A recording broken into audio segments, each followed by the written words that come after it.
입대 날 최윤서는 얼어붙은 표정으로 버스에 앉아 있었다. 커튼 틈으로 보이는 풍경은 어느새 논밭도 집도 사라진 지 오래였다. 대신 철조망과 송전탑 그리고 허공을 가르는 군용 헬기 소리만이 귀에 들어왔다. 창밖을 멍하니 보던 그녀의 손엔 아직 떼지 못한 입영 통지서가 구겨진 채 쥐어져 있었다. 그녀는 속으로 중얼거렸다. 제발 제발 엄마만은 아니었으면 좋겠어. 전방 35사단 의무대 오전 10시 35분 김혜윤 중령은 군의관과 함께 새로 전입 온 의무 인원 명단을 보고 있었다. 깔끔하게 정돈된 단발머리, 단단한 턱선. 그녀는 오차 없는 업무 처리로 유명한 군인이었다. 이번에 신병 몇 명 들어오죠? 네. 총 14명입니다. 그중엔 여성 병사도 2명 있습니다. 여성이요?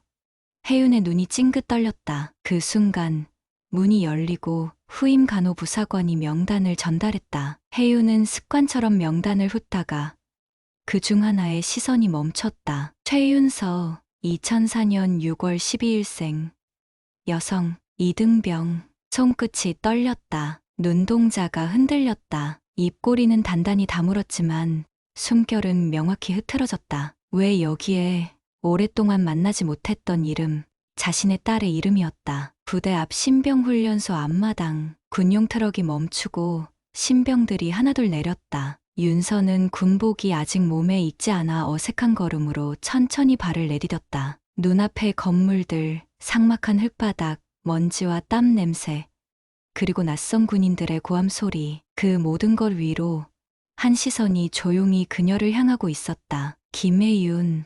멀리서 업무 인수인계를 받는 척 서 있던 그녀는 윤서를 보자 한 걸음도 움직이지 못했다. 딸은 몰랐다. 아니, 보지 않으려 했다. 혜윤은 차마 다가가지 못한 채 서류철을 다시 들여다보며 고개를 숙였다. 그 아이가 맞아 윤서야. 하지만 지금은 말할 수 없다. 이곳은 부대다. 그녀는 장교고 윤서는 병사였다. 어설프게 감정 드러내는 순간 아이는 더 상처받을 것이다. 생활관 첫날 밤 윤서는 천장을 바라본 채 아무 말 없이 누워 있었다. 전등이 꺼지고 조용한 숨소리만 들리는 생활관. 그녀는 이불을 뒤집어 쓰고 눈을 감았다. 하지만 눈꺼풀 아래에서 오래된 기억이 문을 두드렸다. 아빠와 싸우고 집을 나가던 엄마의 뒷모습. 중학생 시절 혼자서 병원에 실려갔던 날. 고3 때 혼자 졸업장을 받던 체육관. 난 너한테 딸이 아니었잖아. 그녀의 눈에서 뜨거운 물방울이 볼을 타고 흘러내렸다. 그 순간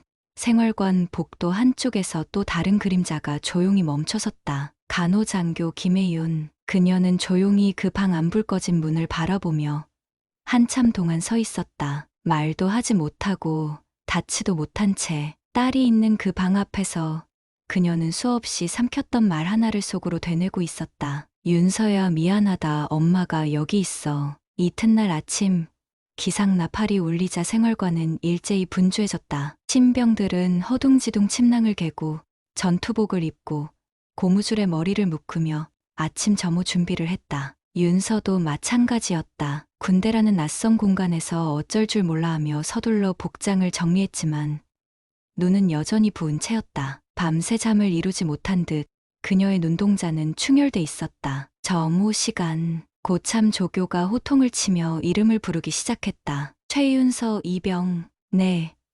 최윤서 이병입니다. 목소리는 떨렸지만 또렷했다. 그러나 그 떨림을 들은 이는 없었다. 아니, 한 사람만은 정확히 듣고 있었다. 바로 의무대 근무 중 점호 현장을 지나던 김혜윤 중령. 혜윤은 무심한 듯한 걸음으로 지나가다 딸의 이름이 울리는 순간 발걸음을 멈췄다. 그녀는 아무 말 없이 다만 조용히 고개를 돌려 생활관 뒤편에 서 있는 딸을 바라봤다. 그렇게 컸구나. 이렇게 군복을 입고 서 있는 걸 보게 될 줄은. 그러나 그녀는 곧 다시 얼굴을 굳히고 발걸음을 재촉했다. 감정은 금기였다. 계급 앞에서 모녀는 존재하지 않았다. 오전 체력 단련 시간. 윤서는 유격 훈련장에서 철봉을 잡고 매달려 있었다. 처음 해보는 강도 높은 훈련에 손바닥은 벌겋게 부풀어 있었고 숨은 가쁘게 찼다. 최윤서 이병.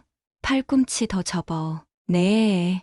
떨리는 팔을 억지로 들어 올리며 윤서는 이를 악물었다. 힘들었지만 멈출 수 없었다. 여기서 무너지면 모두가 자신을 약하게 볼 것이다. 멀리서 그 모습을 보고 있던 혜윤은 팔짱을 낀 채 옆에서 훈련 중인 군의관에게 물었다. 저 아이 이름이? 아, 최윤서 이병입니다. 이번 기수 중에서도 좀 독한 편이라고 합니다. 혜윤은 고개를 끄덕였지만 그 입술은 단단히 다물려 있었다. 말하지 않겠다는, 다가가지 않겠다는 다짐. 그러나 시선은 어느 순간에도 딸에게서 떨어지지 않았다. 윤서는 그런 시선을 알 리 없었다. 아니, 어쩌면 알고 있었지만 애써 모른 척했을지도 몰랐다. 점심 식사 시간, 식당 안. 윤서는 조용히 국을 푸고 밥을 받아 식판을 들고 빈자리에 앉았다. 혼자였다. 아무도 그녀 곁에 앉지 않았다. 다른 동기들이 은근히 수근거리는 소리가 귀에 들어왔다. 쟤 어제 울더라. 밤에 몰래. 그래? 나도 들은 것 같아. 독하긴 독한데 좀 무서워. 말도 안 하고 윤서는 아무 말 없이 식판만 바라봤다. 숟가락을 들어도 밥이 목에 잘 넘어가지 않았다. 하지만 그때 식당 입구에서 누군가 그녀를 보고 있었다. 김혜윤. 그녀는 식당에 들어서다 딸을 본 순간 그대로 발걸음을 멈췄다. 눈빛이 흔들렸고 손끝이 떨렸다. 하지만 곧 자세를 고쳐 잡았다. 동료 간호장교와 함께 테이블에 앉으며 아무렇지도 않은 척했다. 딸과 같은 공간에 있다는 것만으로도 혜윤에게는 숨이 막히는 일이었다. 밥은 잘 먹고 있구나, 다행이야. 그녀는 그렇게 눈빛 하나로 말하고 있었다. 아무도 듣지 못한 말, 단 하나의 시선으로 전하는 엄마의 마음이었다. 그날 오후 윤서는 실습용모의 응급상황훈련에 차출되었다. 의무반과 신병들이 함께 참여하는 훈련이었고 윤서는 후송조 역할로 배치되었다. 두꺼운 전투조끼를 걸친 채 환자역을 맡은 동기를 들것에 싣고 달리는 동안 땀이 이마를 타고 흘러내렸다. 발바닥은 땅에 닿을 때마다 욱신거렸고 등줄기는 이미 땀으로 흠뻑 젖어 있었다. 최윤서 이병, 자세 낮추고 왼발 먼저 끌고 가. 오른쪽 균형 흔들린다. 교관의 외침에 윤서는 이를 악물고 속도를 조절했다. 동기들의 시선이 느껴졌다. 그녀는 애써 그 시선을 무시하며 들것을 끌고 갔다. 한 걸음, 한 걸음이 발목에 돌덩이를 매단 것처럼 무거웠다. 의무대 천막 앞에 도착한 순간 그녀는 마치 본능처럼 시선을 돌렸다. 그리고 그곳에 김혜윤 중령이 서 있었다. 하얀 가운을 입은 채 팔짱을 낀 그녀의 눈은 차가운 듯 보였지만 깊게 떨리고 있었다. 윤서의 땀에 젖은 얼굴과 터질 듯한 눈동자를 보자 혜윤의 눈매가 찌르듯 아파왔다. 그러나 아무 말도 할 수 없었다. 그저 조용히 눈을 피하지 않고 마주보기만 했다. 윤서도 혜윤을 봤다. 하지만 시선을 오래 두지 않았다. 그녀는 그저 고개를 휙 돌려버리고 묵묵히 들것을 내려놓았다. 왜 저 사람이 여기 있는 거야, 왜? 아무 말도 안 하는 거야. 그냥 사라져줬으면 좋겠어. 그녀는 손에 힘을 주며 들것 손잡이를 강하게 움켜쥐었다. 분노, 슬픔, 혼란, 그 모든 감정이 동시에 가슴을 휘감았다. 그날 밤, 윤서는 식당 청소 당번을 맡았다. 무겁고 거친 청소 도구를 들고 식판 위에 굳은 국물 자국을 닦아내며 쭈그려 앉아 있었다. 야, 윤서야. 청소 다 했으면 이거 설거지장 좀 옮겨줘. 한 동기가 무심하게 말하며 더러운 식판을 들고 다가왔다. 알겠어. 윤서는 묵묵히 대답하고 일어났다. 허리와 무릎이 욱신거렸다. 허공을 올려다보는 순간 그녀는 천장에서 내려오는 희미한 형광등 불빛에 눈을 찌푸렸다. 여긴 왜 이렇게 낯설고 차가운 거야? 그때 부엌 입구에 또 다른 그림자가 멈춰섰다. 최윤서 이병. 뒤돌아본 윤서는 순간 몸을 굳혔다. 김혜윤 중령이었다. 하얀 의무장교 가운의 군용 전투화. 얼굴은 단호했지만 눈빛엔 망설임이 가득했다. 의무반 훈련 중 들것 이동 자세가 무너졌어. 손목에 무리한 하중이 갔을 거야. 통증 없나? 그 말에 윤서는 천천히 고개를 돌렸다. 말없이 중령을 올려다봤다. 괜찮습니다. 목소리는 차갑고 또렷했다. 경례도 하지 않았고 시선도 피하지 않았다. 정밀 확인은 해야 해. 의무실로 오도록 필요 없습니다. 딱 잘라 말한 윤서는 다시 고개를 돌려 청소 도구에 손을 얹었다. 그 순간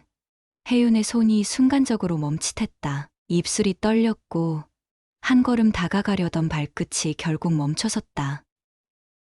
그래, 알겠다. 혜윤은 돌아섰다. 하지만 등 뒤로 윤서의 짧은 숨소리가 들렸다. 참았던 울음이 올라오려는 듯 그녀는 입술을 깨물고 고개를 숙였다. 왜 이제 와서 왜? 지금 와서. 윤서는 아무 말도 하지 못한 채 다시 바닥에 무릎을 꿇고 걸레를 쥐었다. 손이 떨리고 눈가가 뜨거워졌다. 그날 저녁 혜윤은 의무대 안자신의 사무실에 홀로 앉아 있었다. 책상 위엔 딸의 의무 기록이 놓여 있었다. 체력 평가, 스트레스 지수, 복무 초기 적응 설문, 정서적 불안정 상담 권장, 붉은 글씨로 표시된 문장을 보고 혜윤은 이마를 짚었다. 오래전 어린 딸이 악몽을 꾸며 그녀 품에 안겨 울던 밤이 떠올랐다. 그 아이가 지금은 그렇게 닫혀 있었다. 그녀는 깊은 숨을 들이마시며 조용히 중얼거렸다. 내가 그 아이에게 너무 늦은 걸까? 다음 날 아침 생활관에서 다시 하루가 시작되었다. 기상 나팔, 체조, 점호, 윤서는 기계처럼 움직이고 있었다. 감정이 없는 얼굴, 피곤한 눈, 그녀는 그저 하루를 버티는 듯했다. 하지만 어쩌면 그렇게라도 버티지 않으면 무너질까봐 두려웠던 것일지도. 그녀의 침상 아래엔 아버지와 찍은 오래된 사진이 작게 접혀 숨겨져 있었다. 엄마는 없는 사진, 그리고 그 사진을 바라보는 윤서의 눈은 아무도 모르게 흔들리고 있었다. 이튿날 오후 부대 내 비상대응 훈련이 예고 없이 시작되었다. 전 부대원이 상황에 맞춰 움직여야 했고 윤서는 의료보조 인원으로 차출되었다. 폭염이 내리쬐는 훈련장이었고 윤서는 땀과 먼지로 얼굴이 얼룩졌다. 무거운 응급가방을 들고 달리는 그녀의 발걸음은 거칠고 불안정했다. 발목은 붓고 있었고 무릎은 훈련복 속에서 이미 피멍이 올라오고 있었다. 윤서야, 괜찮아? 동기 중 하나가 다가와 걱정스레 물었지만 윤서는 가볍게 고개를 저었다. 응, 아직은 할 수 있어. 그 말이 끝나기 무섭게 옆에 있던 훈련용 환자역 인원이 갑작스레 고함을 지르며 쓰러졌다. 모두가 당황한 눈빛으로 그를 바라봤다. 지휘관이 외쳤다. 모의 훈련 중 실신 발생.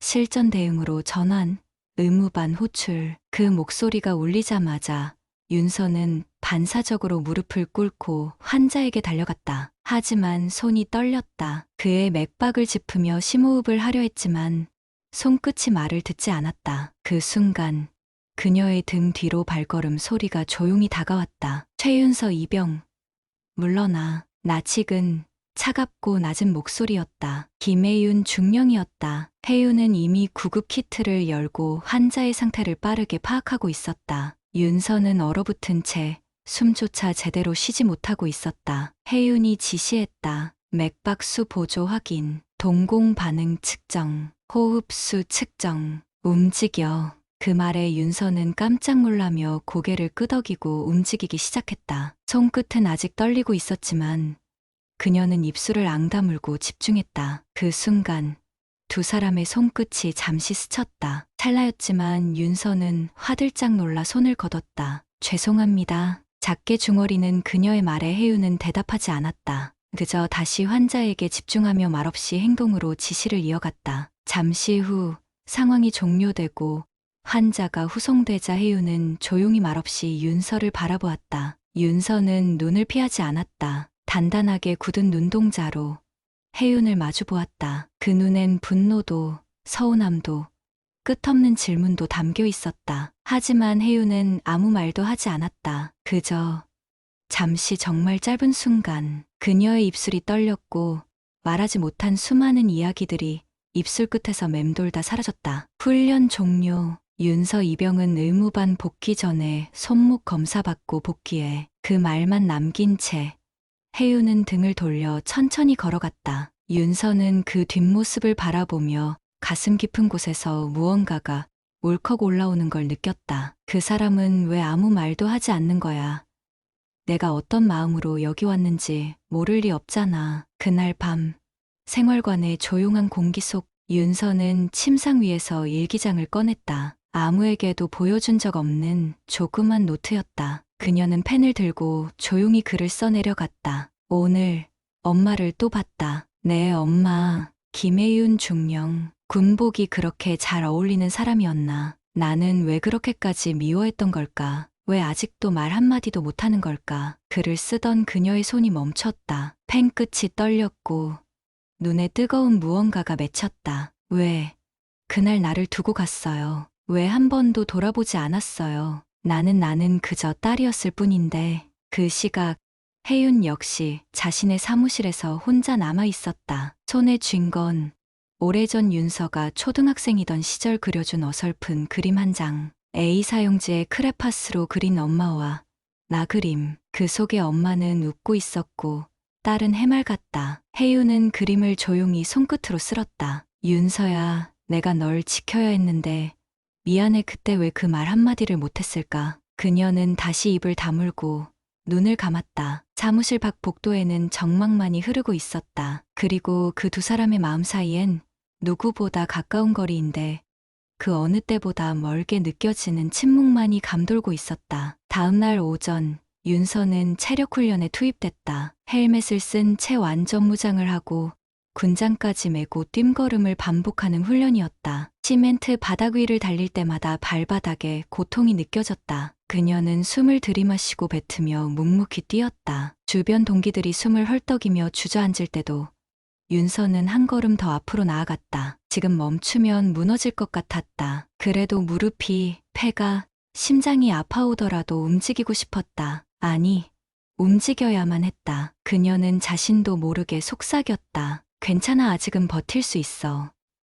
아직은. 땀은 눈을 타고 흘러들었고 시야는 뿌옇게 흐려졌다. 군장의 무게가 어깨를 짓눌렀고 다리는 점점 무거워졌다. 그리고 훈련 마지막 구간, 언덕을 오르던 도중 윤서의 발목이 살짝 꺾이더니 그녀는 중심을 잃고 앞으로 고꾸라졌다. 윤서야. 동기들이 놀라 소리쳤고 훈련 조교가 달려왔다. 윤서는 바닥에 손을 짚고 일어나려 했지만 무릎이 휘청이며 다시 주저앉았다. 괜찮습니다. 계속하겠습니다. 이를 악물고 고개를 들며 말한 윤서의 얼굴은 새빨갛게 달아올라 있었고 손등에선 피가 배어나오고 있었다. 의무대 연락해. 부상자 발생. 무전이 오가는 소리. 멀리서 달려오는 군용 차량 소리. 그 순간 윤서의 시야 한쪽으로 하얀 가운 자락이 보였다. 김혜윤 중령이었다. 그녀는 조용히 달려와 윤서 앞에 무릎을 꿇었다.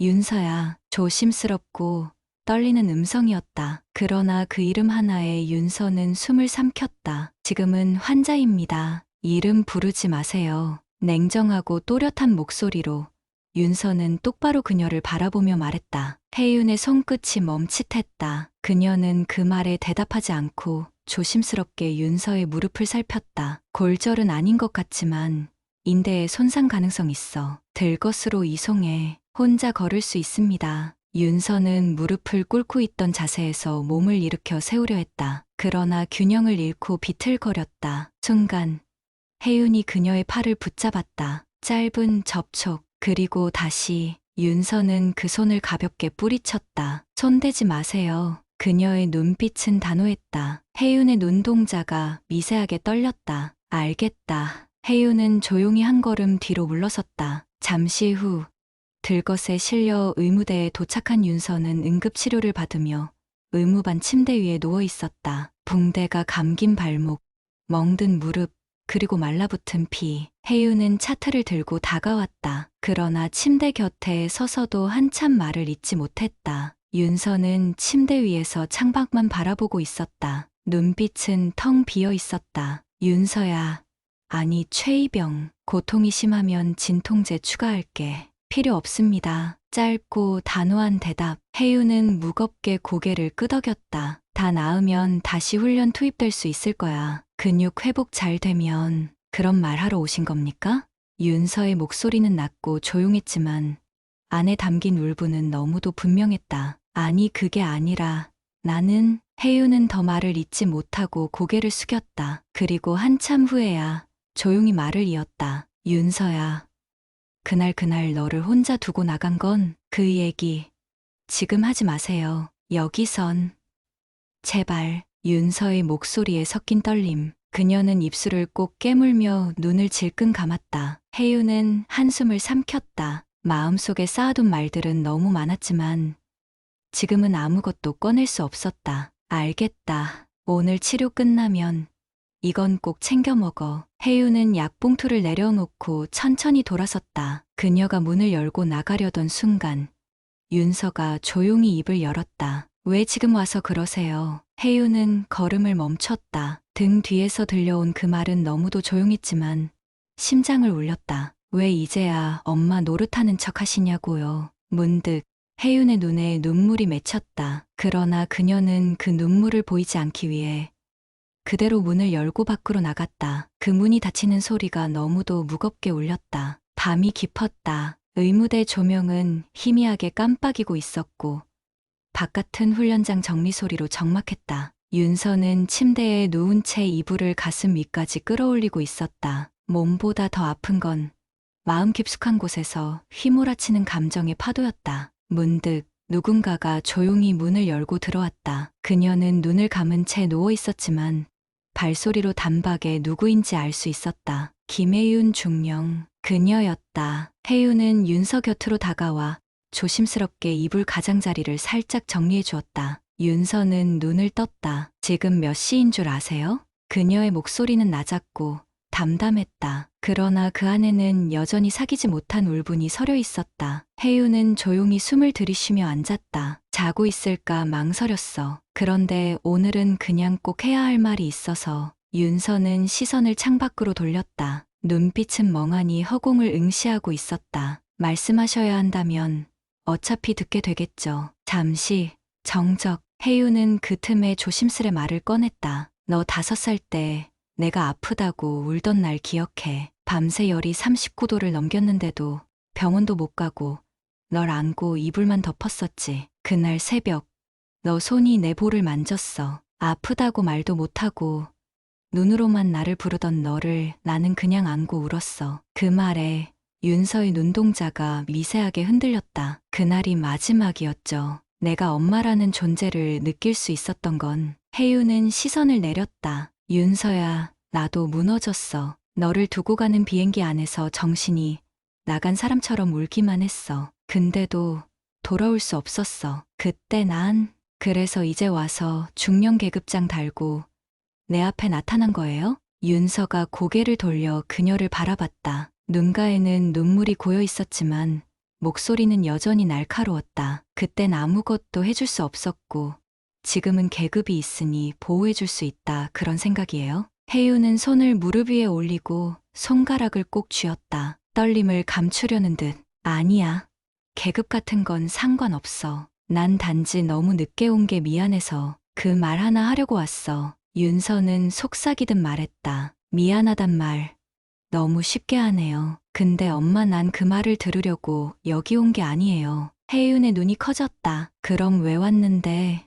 윤서는 숨을 한 번 깊이 들이쉬었다. 눈을 감았다가 다시 떴다. 그리고 조용히 입을 열었다. 난 그냥 이 군복 입고 싶었어요. 엄마가 입었던 그 군복, 그게 유일하게 남아있던 엄마의 흔적이었으니까. 혜윤은 그 말을 듣고 아무 말도 하지 못했다. 가슴 한복판이 쿵 하고 내려앉는 것 같았다. 근데 그 군복 입고 나니까 알겠더라고요. 이게 얼마나 무겁고 숨 막히는지. 그때 엄마가 무슨 마음이었을지도 조금은 알 것 같아서 그래서 더 미웠어요. 왜 그 마음을 나한테 한 번도 말해주지 않았는지. 혜윤은 눈가를 훔쳤다. 감추려 했지만 한 방울의 눈물이 이마에 떨어졌다. 그건 내가 용기가 없어서였어. 널 다시 만나도 그 말을 꺼내는 게 너무 무서웠어. 윤서는 침묵했다. 이불 아래로 손이 조용히 움켜쥐어졌다. 그럼에도 불구하고 난 계속 물어보게 돼요.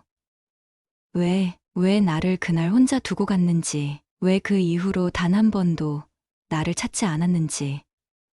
왜? 혜윤은 고개를 숙인 채 천천히 입을 열었다. 윤서야, 그날 내가 떠나지 않았다면, 널 데리고 있었더라면 넌 지금 여기 없었을지도 몰라. 난 널 지키기 위해서였어. 내 인생을 망치고 싶지 않았어. 군복보다 명예보다 너를 선택하고 싶었는데 난 선택받지 못했어. 상황이 그땐 말이 끊겼다. 혜윤의 입술은 덜덜 떨렸고 눈물은 멈추지 않았다. 윤서는 천천히 고개를 돌려 그녀를 바라보았다. 그게 엄마가 내 앞에서 처음으로 울어준 날이에요. 혜윤은 그제야 윤서의 손을 조심스럽게 잡았다. 그리고 그 손을 너무도 가볍게 마치 다치게 할까 조심하듯 쥐었다. 윤서도 더 이상 손을 뿌리치지 않았다. 밤은 더 깊어졌다. 조용한 의무대 안에서 두 사람의 손끝이 맞닿은 그 작고 조용한 장면은 세상 어떤 전투보다 뜨거웠다. 다음 날 아침, 윤서는 목발에 의지한 채 식당으로 향했다. 아직도 발목에 통증이 남아 있었지만 훈련병에게 주어진 최소한의 자유시간만큼은 스스로 움직이려 했다. 식판을 들고 줄을 서던 윤서는 군용 창문 너머로 멀찍이 서 있는 김혜윤 중령의 모습을 발견했다. 그녀는 정복 차림이 아닌 야전 점퍼를 입고 있었고 두 손은 뒤로 모은 채 그저 윤서를 바라보고만 있었다. 시선이 마주쳤다. 혜윤은 아무 말도 하지 않았고 윤서 역시 외면하지 않았다. 하지만 다가가지도 않았다. 마치 서로가 서로에게 다가갈 용기만 잃어버린 사람들처럼. 식사를 마친 후 윤서는 의무대로 돌아가지 않고 뒷산 쪽 경계 구역을 천천히 걸었다. 그곳은 병영에서 가장 외진 구역이었고 평소에는 거의 사람들이 오지 않는 길이었다. 그런데 그 길 끝자락에서 혜윤과 마주쳤다. 둘은 동시에 멈춰섰고 잠시 서로를 바라보다가 윤서가 먼저 입을 열었다. 여긴 어떻게 알고 오셨어요? 혜윤은 잠시 주저하다가 고개를 들었다. 나도 여기가 제일 조용하다는 걸 알아. 나도 처음 임관했을 때 여길 자주 왔었거든. 윤서는 고개를 끄덕였다. 그리고 천천히 벤치에 앉았다. 혜윤도 조심스레 그녀 옆에 앉았다. 그들 사이엔 한 뼘 정도의 거리. 하지만 그 거리는 지난 수년간 두 사람 사이를 갈라놓았던 그 어떤 말보다 가까운 거리였다. 혜윤이 먼저 조용히 입을 열었다. 너 초등학교 졸업식 날 학교 담장 뒤에서 몰래 보고 있었어. 흰 코트에 머리 단정히 묶고 졸업장 들고 활짝 웃던 너. 그 웃음 한 번 보는데 몇 시간이나 숨어 있었는지 몰라. 윤서는 눈을 크게 떴다. 그날 학교에 오신 적 없잖아요. 전 몰랐는데 넌 모르게 하려고 했어. 널 보면 너무 그리워져서. 그리고 내가 뭘 해줄 수 없는 사람이란 게 너무 비참해서. 혜윤은 말끝을 흐렸다. 그녀의 목소리는 떨리고 있었고 두 손은 무릎 위에서 가만히 맞잡혀 있었다. 윤서는 조용히 숨을 내쉬며 말했다. 그때 나도 누군가 지켜보고 있는 것 같았어요. 근데 그냥 착각이라고 생각했죠. 혼자서 느끼는 그리움은 늘 헛된 상상이라고 그렇게 자기 위로했거든요. 혜윤은 그 말을 듣고 천천히 고개를 숙였다. 내가 더 빨리 널 찾아왔어야 했어. 그런데 무서웠어. 내가 날 미워하고 있을까봐, 용서하지 않을까봐. 내가 뭘 해도 돌이킬 수 없는 걸 알고 있었으니까. 윤서는 입술을 깨물었다. 그리고 조용히 말했다. 저도 엄마가 밉고 그립고 이해가 안 됐고 그런데 또 보고 싶고 이게 도대체 무슨 감정인지 도저히 설명할 수가 없었어요. 그래서 더 혼란스러웠어요. 혜윤은 작게 웃었다. 그리고 윤서 쪽으로 조금 더 몸을 틀었다. 그 감정 나도 같아. 나도 엄마면서 널 두고 살아온 죄인이야. 근데 이젠 도망치고 싶지 않아. 윤서는 벤치에 앉은 채 고개를 숙이고 조용히 눈물을 훔쳤다. 나도요. 도망치고 싶지 않아요. 이젠 나도 진짜 엄마 얼굴 보면서 말하고 싶었어요. 둘은 마침내 서로를 바라보았다. 그날 아침 햇살은 차갑지만 맑았다. 바람은 살짝 불어왔고 떨어진 낙엽이 바닥을 스치며 지나갔다. 서로의 눈에 고인 눈물은 이제 더 이상 멀어지게 하는 눈물이 아니었다. 오랜 오해와 침묵 끝에 아주 작게 그러나 분명히 이해와 화해의 빛이 깃들기 시작했다. 며칠 뒤 부대에는 중대한 비상훈련이 떨어졌다. 전체 중대가 야간 기동훈련을 준비하고 있었고 의무대 역시 긴장 상태로 전환되었다. 훈련병 윤서 역시 명단에 올랐지만 부상으로 인해 실습 보조 인력으로 임시 편성됐다. 밤 9시가 넘은 시각 훈련장 인근 텐트형 야전 의무진지 안. 혜윤은 야간 의료지원 책임자 자격으로 현장에 있었다. 윤서는 혜윤의 지시 아래 붕대와 소독약, 긴급 처치 키트를 정리하고 있었다. 서로의 거리는 가까웠지만 일상적인 업무 지시 외엔 아무 말도 없었다. 그러던 중 한 훈련병이 들것에 실려 들어왔다. 발목이 꺾이고 얼굴에 흙이 묻은 채 신음을 흘렸다. 윤서, 소독 준비해. 내가 먼저 상처 확인할게. 혜윤은 빠르게 장갑을 끼며 훈련병의 부츠를 벗겼고 윤서는 벌써 소독약과 거즈를 들고 옆에 서 있었다. 그 순간 환자의 신음 소리와 섞여 들려온 건 혜윤의 속절없는 독백 같은 한마디였다. 이러다 또 죽으면 어쩌지? 윤서는 손을 멈췄다. 눈빛이 흔들렸다. 그러나 혜윤은 이미 정신없이 손을 놀리고 있었다. 엄마 방금 뭐라 하셨어요? 혜윤이 순간 멈칫했다. 그녀는 고개를 숙인 채 깊은 숨을 내쉬었다. 윤서야 얘기 안 하려 했는데 이젠 더는 숨기면 안 될 것 같아서 말해야겠어. 윤서는 한 걸음 뒤로 물러섰다. 눈빛이 굳어갔다. 또 비밀인가요? 엄마는 항상 그랬어요. 중요한 건 다 혼자 결정하고 혼자 숨기고 그렇게 사라졌잖아요. 혜윤은 고개를 들었다. 그녀의 얼굴엔 지친 흔적이 가득했다. 그러나 그 안엔 더 이상 피할 수 없다는 결의가 담겨 있었다. 내가 군을 떠나려 했던 적이 있어. 윤서를 두고 간 뒤 밤마다 괴로워서 정말 사직서를 써놓고 마지막으로 의료 봉사 한번 다녀오겠다고 해외에 갔었어. 거기서 그녀는 잠시 말을 멈췄다. 목울대가 떨렸다. 거기서 어린 병사 하나를 잃었어. 그 아이는 내 무능함 때문에 눈앞에서 피를 쏟으며 죽었어. 그날 이후로 나는 누군가를 살리지 못하면 내 존재가 아무 의미 없다고 느끼게 됐어. 윤서는 그 말을 듣고도 말을 잇지 못했다. 그래서 난 감정을 밀어냈어. 너한테도 사랑한다는 말보다 차가운 보호가 더 나은 거라 생각했어. 다시 널 마주한 지금도 똑같은 실수할까봐 두려웠어. 윤서는 천천히 다가가 혜윤 앞에 섰다. 그리고 조용히 입을 열었다. 그 아이가 죽은 건 엄마 때문 아니에요. 전쟁터 같은 상황에서 누군가를 잃는 건 누구의 잘못도 아닐 수 있어요. 그런데 엄마가 날 떠난 건 단지 그 두려움 때문이었나요? 혜윤은 눈을 질끈 감았다. 그리고 말했다. 너까지 잃을까봐 아예 멀리한 거야. 잃는 것보다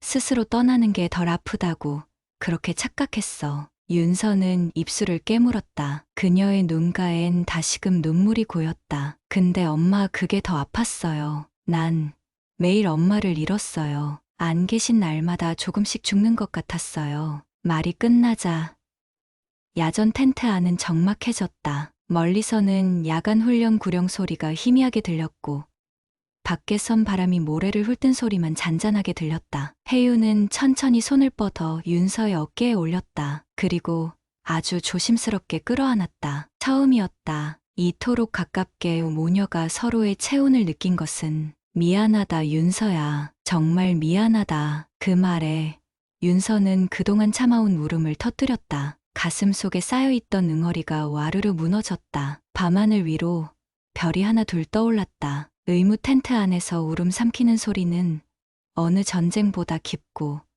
어느 구령보다 뜨겁게 울려 퍼졌다. 그날 이후 윤서와 혜윤은 말수가 줄었다. 이상하리만치 조용한 시간들이 이어졌다. 서로의 눈을 피하지는 않았지만 그렇다고 먼저 웃지도 않았다. 마치 큰 폭풍이 지나간 자리에 남겨진 고요처럼. 그러나 그 고요 속에서 둘은 천천히 서로를 바라보고 있었다. 일과 후 윤서는 의무대 정리정돈을 끝내고 텐트 앞 벤치에 앉아 하늘을 올려다보고 있었다. 별이 촘촘히 떠 있었다. 가을 바람은 서늘했고 군복 소매 끝으로 찬 기운이 스며들었다. 잠시 후 혜윤이 조용히 그녀 옆에 다가왔다. 손에는 보온병 2개가 들려 있었다. 아무 말 없이 하나를 건넸다. 윤서는 놀란 듯 보온병을 받아들었고 조심스레 열어보았다. 따뜻한 생강차 냄새가 올라왔다. 엄마가 이걸 다? 내가 어릴 때 감기 걸리면 이거 해줬잖아. 기억할지 몰라도 윤서는 잠시 말이 없었다. 향을 맡더니 작게 웃음을 흘렸다. 기억나요. 그때는 맛없다고 울었었죠. 지금은 이상하게 따뜻하네요. 혜윤도 따라 웃었다. 그러다 조용히 입을 열었다. 윤서야, 넌 지금 여기가 힘들지 않아? 윤서는 생강차를 한 모금 머금은 채 천천히 대답했다. 군 생활이요? 아니면 엄마랑 있는 이 상황이요? 혜윤은 대답하지 못했다. 그녀의 눈동자가 아주 조금 흔들렸다. 윤서는 고개를 돌려 그녀를 똑바로 바라보며 말했다. 둘 다요. 솔직히 말하면 둘 다 처음엔 너무 싫었어요. 내가 선택한 건데도 왜 이렇게 외로운지 모르겠고 엄마 얼굴 볼 때마다 감정이 뒤섞여서 너무 괴롭고. 그 말에 혜윤은 고개를 끄덕였다. 조용히 아주 깊은 숨을 내쉬며 나도 그래? 내 앞에 내가 있는데도 어떻게 말을 꺼내야 할지 그걸 몰라서 계속 입 다물고 있었어. 그리고 너랑 같은 공간에 있다는 것만으로도 겁이 나더라. 바람이 불었다. 두 사람의 군복 자락이 동시에 흔들렸다. 윤서는 보온병을 양손으로 감싸며 작은 목소리로 말했다. 근데 요즘은 그게 조금씩 달라지는 것 같아요. 엄마가 여기 있어서 나 혼자 아니구나 그런 생각 조금은 들거든요. 그게 좋아요. 아주 조금씩. 혜윤은 눈을 감았다가 천천히 떴다. 그 말 한마디에 마음 한편이 녹아내리는 것 같았다. 그 한마디면 돼. 난 그걸 듣고 싶었어. 너무 오래 기다렸던 말이야. 두 사람은 한동안 아무 말 없이 나란히 앉아 있었다. 그리고 문득 혜윤이 손을 내밀었다. 아주 조심스럽게 머뭇거리며. 윤서는 놀란 듯 그녀의 손을 바라보았다. 그 손은 군장갑 없이 거칠고 상처가 많았다. 하지만 그 속에는 말하지 못한 수백 마디의 감정이 담겨 있었다. 윤서는 천천히 그 손을 잡았다. 온기, 어릴 적 겨울 등굣길에 자신의 손을 꼭 감싸주던 그 손과 같은 온도였다. 이 손 오랜만이에요. 내가 많이 그리워했어요. 혜윤은 말없이 윤서의 손을 꼭 쥐었다. 그 작은 접촉 하나로 둘 사이의 수많은 단절이 서서히 메워지는 듯했다. 나도 많이 그리웠어. 내 손, 이 온기. 나도 너무 오랫동안 그걸 잊고 살았어. 멀리서 구령 소리가 들려왔다. 다시 군대의 시간은 흐르고 있었지만 이 순간만큼은 세상이 멈춰 있었다. 한 모녀가 군복을 입은 채 밤하늘 아래 처음으로 마음을 열고 조용히 서로의 온기를 확인하는 밤. 긴 시간이 지나도 그날의 온도는 평생 기억될 것이다. 그날 밤 이후로 윤서와 혜윤 사이에는 아주 작지만 따뜻한 변곡점이 생겼다. 서로 눈을 피하지 않게 되었고 짧은 인사에도 어색한 기색이 줄었다. 의무대 내에서도 혜윤은 윤서에게 조금 더 자주 말을 건넸고 윤서도 예전보다 표정이 부드러워졌다. 하지만 이런 분위기는 오래가지 않았다. 군대라는 조직은 아무리 감춰도 이상한 기류를 눈치채는 데에 익숙했다. 어느 날 오후 의무대 외곽 정비소. 윤서는 의료 보급함을 정리하며 땀을 흘리고 있었다. 그 옆을 지나던 선임 병장 정태훈이 슬쩍 말을 걸었다. 야, 이등병 윤서, 요즘 중령님이 너한테 왜 그렇게 친한 줄 알아? 윤서는 당황스레 돌아보며 말했다. 예? 그냥 의무대니까요. 태우는 비죽 웃으며 물티슈로 손을 닦았다. 의무대라고 다 그러진 않지. 근데 중령님, 너랑 말할 땐 목소리도 부드러워지고 이상하게 자세도 틀려. 솔직히 좀 수상해. 윤서는 애써 웃으며 대꾸했다. 그런 거 아니에요, 병장님. 그냥 제가 실습 도움이라서 그런 거예요. 하지만 속은 불안하게 뒤틀리고 있었다. 이곳에서 둘만 아는 진실이 드러나는 건 절대 피해야 했다. 혜윤 역시 같은 생각이었고 둘은 언제 어디서든 타인의 시선을 경계하고 있었다. 그날 저녁 의무대 숙소 뒤편. 윤서는 짬을 내어 화장실 옆 외진 벽에 기대어 숨을 돌리고 있었다. 그때 혜윤이 다가왔다. 윤서야, 너 요즘 무슨 소문 도는지 알아? 윤서는 고개를 끄덕였다. 알아요. 오늘 병장님이 슬쩍 떠봤어요. 중령님이 저를 특별히 챙기는 거 이상하다고요. 혜윤은 입술을 깨물었다. 그녀는 생각보다 더 흔들리고 있었다. 우리라는 사람은 없겠지만 계속 가까이 있다가는 결국 누군가 눈치챌 수도 있어. 이젠 우리가 더 조심해야 할 것 같아. 윤서는 화가 난 듯 말했다. 엄마는 항상 이래요. 조금 가까워졌나 싶으면 또 거리 두려고 하고 저한테 다가오고 싶었던 거 아니었어요? 왜 항상 망설이세요? 혜윤은 순간 말문이 막혔다. 그러다 고개를 떨궜다. 미안하다. 난 항상 이중의 역할 속에서 널 대했어. 엄마이면서도 군인이니까 이 조직 안에서 널 보호하면서도 드러내지 못하는 그게 너무 버거워. 윤서는 숨을 깊게 들이켰다. 감정을 누르려 했지만 눈동자가 붉게 물들어가고 있었다. 저도 엄마 앞에서 애처럼 굴고 싶었어요. 저도 힘들 때 엄마 품에 안기고 싶었고, 근데 엄마는 항상 더 큰 이유로 저를 밀어냈어요. 지금도 그렇게 느껴져요. 바람이 불었다. 가을 밤 공기는 서늘했고, 하늘엔 구름이 천천히 흐르고 있었다. 혜윤은 손을 뻗으려다 멈췄다. 대신 낮은 목소리로 말했다. 조금만 시간을 줘. 이번엔 도망치지 않을게. 대신 너무 노출되면 너도 위험해질 수 있어. 우린 군인이잖아. 윤서는 대답하지 않았다. 하지만 그녀의 눈에는 이제 단지 슬픔만이 아닌 무언가 단단한 감정이 자라나고 있었다. 그날 이후 둘 사이엔 다시 조심스러움이 감돌았다. 그러나 이전과는 달랐다. 이젠 서로의 감정을 알고 있었고 다시 멀어지더라도 쉽게 무너질 수 없는 무언가가 둘 사이를 지탱하고 있었다. 그리고 어두운 병사식당 한쪽 구석, 누군가 그들의 대화를 멀리서 보고 있었다. 그 눈빛은 낯설고도 서늘했다. 그날 이후 윤서와 혜윤은 말과 행동 모두를 더욱 조심했다. 눈빛이 스치는 시간도 줄였고 우연히 마주쳐도 서로 모른 척 지나쳤다. 표면상으론 아무 일도 없는 듯 보였지만 두 사람 모두가 알고 있었다. 감정은 감출 수 있어도 눈빛은 감춰지지 않는다는 걸. 의무대의 분위기는 이전보다 무거워졌다. 몇몇 선임들 사이에서는 이상한 기류가 있다는 소문이 돌기 시작했고 윤서의 주변엔 묘한 긴장감이 감돌았다. 그러던 어느 날 부대장실에서 혜윤은 갑작스럽게 호출되었다. 상급자인 노현석 대령이 그녀를 기다리고 있었다. 방 안 공기는 차가웠다. 김혜윤 중령. 예, 대령님. 노현석은 자료 몇 장을 책상 위에 놓으며 말했다. 최근 이등병 윤서와 유난히 접촉이 잦다는 보고가 들려오고 있다. 훈육관 외 업무로도 말이다. 혜윤은 순간 가슴이 철렁 내려앉는 느낌을 받았다. 그러나 표정을 바꾸지 않고 조용히 대답했다. 의무대 실습병이라서 관리를 신경 쓰고 있는 중입니다. 특이사항 없습니다. 노현석은 그녀를 곧장 바라보며 말을 이었다. 김중령, 이 부대는 어떤 사적인 감정도 용납되지 않아. 특히 위계 질서가 흐트러질 만한 관계는 말이지. 이해하지?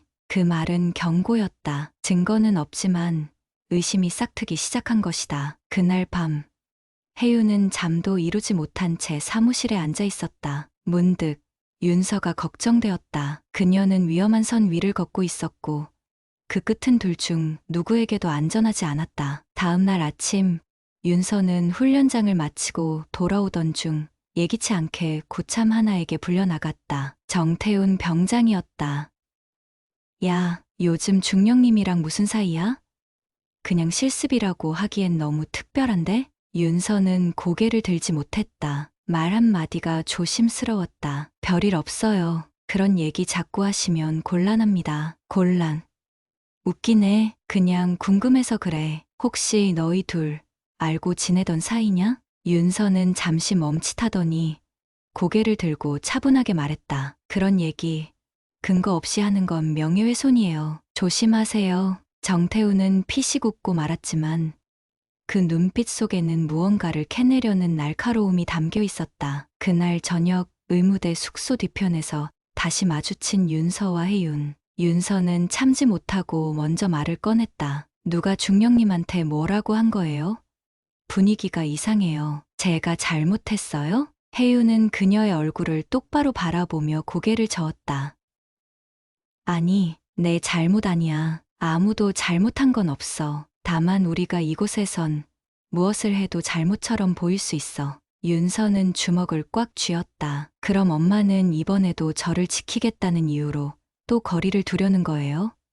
그게 최선이에요? 혜윤은 말없이 윤서를 바라보았다. 그녀의 눈동자 속에 억누를 수 없는 분노와 슬픔이 동시에 담겨 있었다. 난 너를 지키고 싶어서였어. 하지만 이젠 모르겠다. 내가 그렇게 지키려고 했던 게 너한테 상처였는지 도움이었는지. 윤서는 가만히 눈을 감았다. 바람이 불고 낙엽이 두 사람 사이를 지나쳤다. 그 순간 혜윤이 아주 조용한 목소리로 말했다. 이번엔 도망치지 않을게. 설령 모든 걸 잃더라도. 윤서는 그 말을 듣고 고개를 들었다. 그녀의 눈엔 오랜 세월 닫혀있던 문이 조금씩 열리는 기척이 느껴졌다. 하지만 그들의 뒤편, 병사식당의 창문 뒤에는 또 다른 시선이 있었다. 그 시선은 이번엔 직접 개입할 준비를 하고 있었다. 그 시선의 주인공은 다름 아닌 정태훈 병장이었다. 그는 전날 윤서와의 짧은 대화 이후 묘한 촉을 따라 움직이고 있었다. 수상한 건 눈빛 하나, 손짓 하나, 말투 하나였다. 이등병 윤서가 중령에게 하는 말의 억양이 마치 오래 알고 지낸 사람처럼 다정했고 그 눈빛은 명백히 복종이 아니라 감정을 품고 있었다. 그날 밤 정태훈은 의무대 기록용 CCTV 열람 신청서를 꾸며냈다. 이유는 의료 보급 창고 분실건 확인. 그러나 그의 진짜 목적은 지난 몇 주간 윤서와 혜윤이 함께 있던 시간대를 확인하는 것이었다. 그리고 화면 속 혜윤이 윤서의 어깨에 손을 얹는 장면, 윤서가 그녀를 물끄러미 올려다보는 장면이 반복되었다. 접촉은 짧았지만 그 눈빛은 화면 밖으로도 감정을 뿜어내고 있었다. 정태훈은 속으로 중얼거렸다.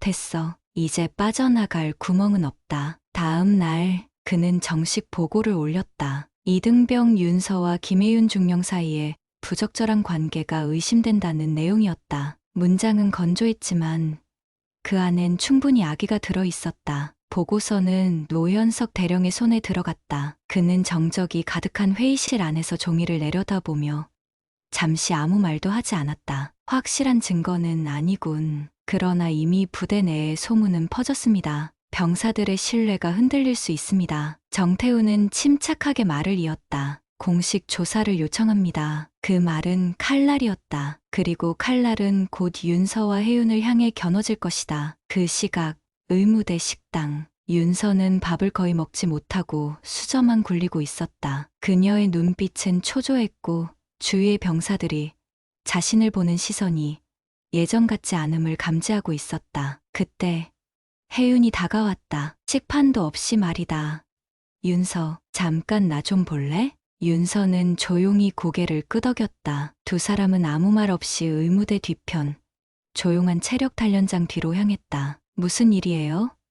윤서는 차가운 바람을 맞으며 물었다. 혜윤의 얼굴은 굳어 있었다. 정태훈 병장이 우리 CCTV 기록을 열람했어. 그리고 우리 관계에 대해 보고서를 올렸다고 해. 윤서의 얼굴이 하얗게 질렸다. 숨소리가 급격히 거칠어졌다. 그럼 이제 어떻게 되는 거예요? 우리 조사받는 거예요? 혜윤은 고개를 숙였다. 아마도 곧 정식 절차가 시작될 거야. 하지만 난 물러서지 않을 거야. 내가 내 딸이라는 사실 숨기지 않겠어. 윤서는 그 말을 듣고도 아무 말이 없었다. 하지만 눈에서는 눈물이 고이기 시작했다. 그동안 나를 지키려고 숨어 있었던 엄마가 이젠 나 때문에 전부 걸겠다는 말, 그게 너무 무서워요. 혜윤은 윤서의 손을 조심스레 잡았다. 무서운 건 나도 마찬가지야. 하지만 이제는 우리 둘 다 진실로 살아야 해. 숨는 건 끝났어. 그 순간 체력 단련장 뒤편, 누군가의 핸드폰 렌즈가 두 사람을 향하고 있었다. 찰칵, 눈에 보이지 않던 또 다른 그림자가 이번엔 증거라는 이름으로 다가오고 있었다. 사진 한 장, 체력 단련장 뒤편, 서로의 손을 잡고 마주 서 있는 윤서와 혜윤. 그 사진은 정태훈의 손을 거쳐 곧바로 노현석 대령에게 전해졌다. 이젠 증거가 생겼습니다. 대령님, 더 이상 묵과하시면 조직 기강이 흔들릴 겁니다. 노현석 대령은 사진을 말없이 내려다봤다. 오래도록 감정이 담긴 눈빛이다. 그의 말에 정태훈은 입꼬리를 살짝 올리며 덧붙였다. 감정이든 아니든 규율은 지켜져야죠. 중령의 개인사는 개인사가 아닙니다. 대령은 깊은 숨을 내쉬며 종이 서류를 덮었다. 조사위원회를 꾸려라. 그 짧은 지시가 모든 것을 뒤흔들기 시작했다. 다음 날 아침, 윤서는 전날보다 더 많은 시선을 느꼈다. 식당, 생활관, 의무대 어디든 자신을 향한 속삭임이 들려왔다. 제가 그 이등병 맞지? 중령이랑 뭐가 있는 거 아니야? 부대가 아주 드라마 찍네. 윤서는 숨이 턱 막히는 것 같았다. 한 발자국 내디딜 때마다 바늘 끝을 밟는 것처럼 날카로웠다. 그녀는 의무대 창고로 숨어들다시피 들어갔다. 문을 닫고 벽에 등을 기대고 주저앉았다. 잠시 후 문이 열렸다. 윤서, 혜윤이었다. 윤서는 눈도 마주치지 못한 채 조용히 고개를 숙였다. 모두 알아버렸어요. 다들 아니 저를 뭐라고 하는지 알아요? 중령님 이용해서 군 생활 편하게 하려 했다고, 애교 부리며 빌붙었다고, 제가 뭘 어떻게 했다고요? 혜윤은 조용히 다가가 윤서 앞에 무릎을 꿇었다. 중령이라는 계급을 벗고 오직 엄마의 눈으로 윤서야, 나는 내가 어떤 아이인지 알아. 누가 뭐라 하든 그게 진실을 바꾸진 않아. 윤서는 눈물로 젖은 얼굴을 들었다. 근데 엄마, 나 너무 무서워요. 내가 엄마를 망치게 만든 것 같아서. 나 때문에. 엄마가. 혜윤은 윤서의 손을 꼭 쥐었다. 널 지키겠다고 살아왔지만 사실은 나도 너 없인 안 되는 사람이야. 우리가 이대로 무너지면 그동안 견뎌온 날들이 전부 헛된 게 돼버려. 그 순간 문이 다시 열렸다. 김혜윤 중령, 이등병 윤서, 부대 조사위원회 출두 명령입니다. 지금 즉시 본관 회의실로 이동하십시오. 무표정한 행정보급관의 목소리가 망치처럼 두 사람의 머리 위로 떨어졌다. 본관 회의실, 내부에는 조사위원 3인, 노현석 대령, 정태훈 병장, 그리고 윤서와 혜윤이 마주 앉아 있었다. 두 사람 사이에 개인적인 관계가 존재하느냐. 그것이 본 조사위원회의 핵심입니다. 위원장은 형식적인 말로 서류를 넘겼다. 정태훈은 시종일관 냉소적인 눈빛으로 윤서를 바라보고 있었다. 윤서, 이등병, 김혜윤 중령과 과거에 사적인 관계가 있었습니까? 윤서는 침을 삼켰다. 혜윤은 옆에서 눈을 감았다. 그 짧은 침묵이 몇 분처럼 느껴졌다. 윤서는 조용히 그러나 단단한 목소리로 말했다. 김혜윤 중령은 제 어머니입니다. 순간 회의실 안이 정적에 잠겼다. 모두가 숨을 멈춘 듯한 침묵 속 정태훈의 표정이 일그러졌다. 위원장이 되물었다. 확실합니까? 지금 진술은 위계질서 문제를 넘어서 신상 허위 신고와 허위 복무 지원까지 해당할 수 있습니다. 혜윤이 그제야 입을 열었다. 내가 그 아이를 숨겼습니다. 군에서 내 딸이라는 사실이 알려지면 아이가 받게 될 불이익이 두려웠습니다. 그래서 성을 다르게 하고 입대시켰고 말하지 않았습니다. 위원장과 대령이 눈빛을 주고받았다. 회의실의 분위기는 더 냉랭해졌다. 두 사람은 이제 조사 결과에 따라 각각 인사위원회와 병사징계심의위원회에 회부될 수 있습니다. 말은 공식적이었지만 사실상 판결은 내려진 셈이었다. 윤서는 눈을 감았다. 이 모든 걸 말한 순간부터 자신의 운명은 바뀌었다. 그녀는 엄마의 손을 조용히 잡았다. 그 손엔 지금껏 지켜지지 못했던 수많은 말들이 담겨 있었다. 그리고 그 손을 놓지 않겠다는 첫 번째 선택이었다. 회의실을 나선 순간 윤서의 다리는 휘청거렸다. 마치 몇 시간을 버티다 나온 사람처럼. 하지만 혜윤은 그녀를 잡았다. 말없이. 그 짧은 거리, 본관에서 의무대로 돌아가는 길이 그렇게 멀게 느껴진 적이 없었다. 바람은 차가웠고 모든 건물의 창이 자신들을 노려보는 듯했다. 엄마 윤서가 조심스레 입을 열었다. 우리 앞으로 어떻게 되는 걸까요? 혜윤은 잠시 멈춰섰다. 윤서도 멈췄다. 모녀는 회색 콘크리트 바닥 위에 나란히 섰다. 결과가 어떻게 나오든 혜윤은 담담했지만 그 안에 숨은 불안은 뚜렷했다. 나는 너를 포기하지 않을 거야. 어떤 형태든. 윤서는 고개를 끄덕이며 애써 눈물을 삼켰다. 그날 저녁 조사위원회의 진술 내용은 이미 간부들 사이에서 빠르게 공유되고 있었다. 특히 일부는 윤서의 신상과 배경을 문제 삼으며 특혜 입대 혹은 위장 관계라는 자극적인 말들까지 꺼내들기 시작했다. 이튿날 오전 의무대 안, 윤서는 침대에 앉아 조용히 손톱을 뜯고 있었다. 문이 열리자 간부 하나가 들어왔다. 낯선 얼굴이었다. 이등병 윤서. 네, 대대장 면담 요청이다. 지금 당장 본관으로. 윤서는 아무 말 없이 자리에서 일어났다. 모든 감각이 무뎌진 듯 움직였다. 본관 집무실. 노현석 대령은 유례 없이 무거운 얼굴로 윤서를 맞았다. 그의 손엔 한 장의 서류가 들려 있었다. 윤서, 이등병.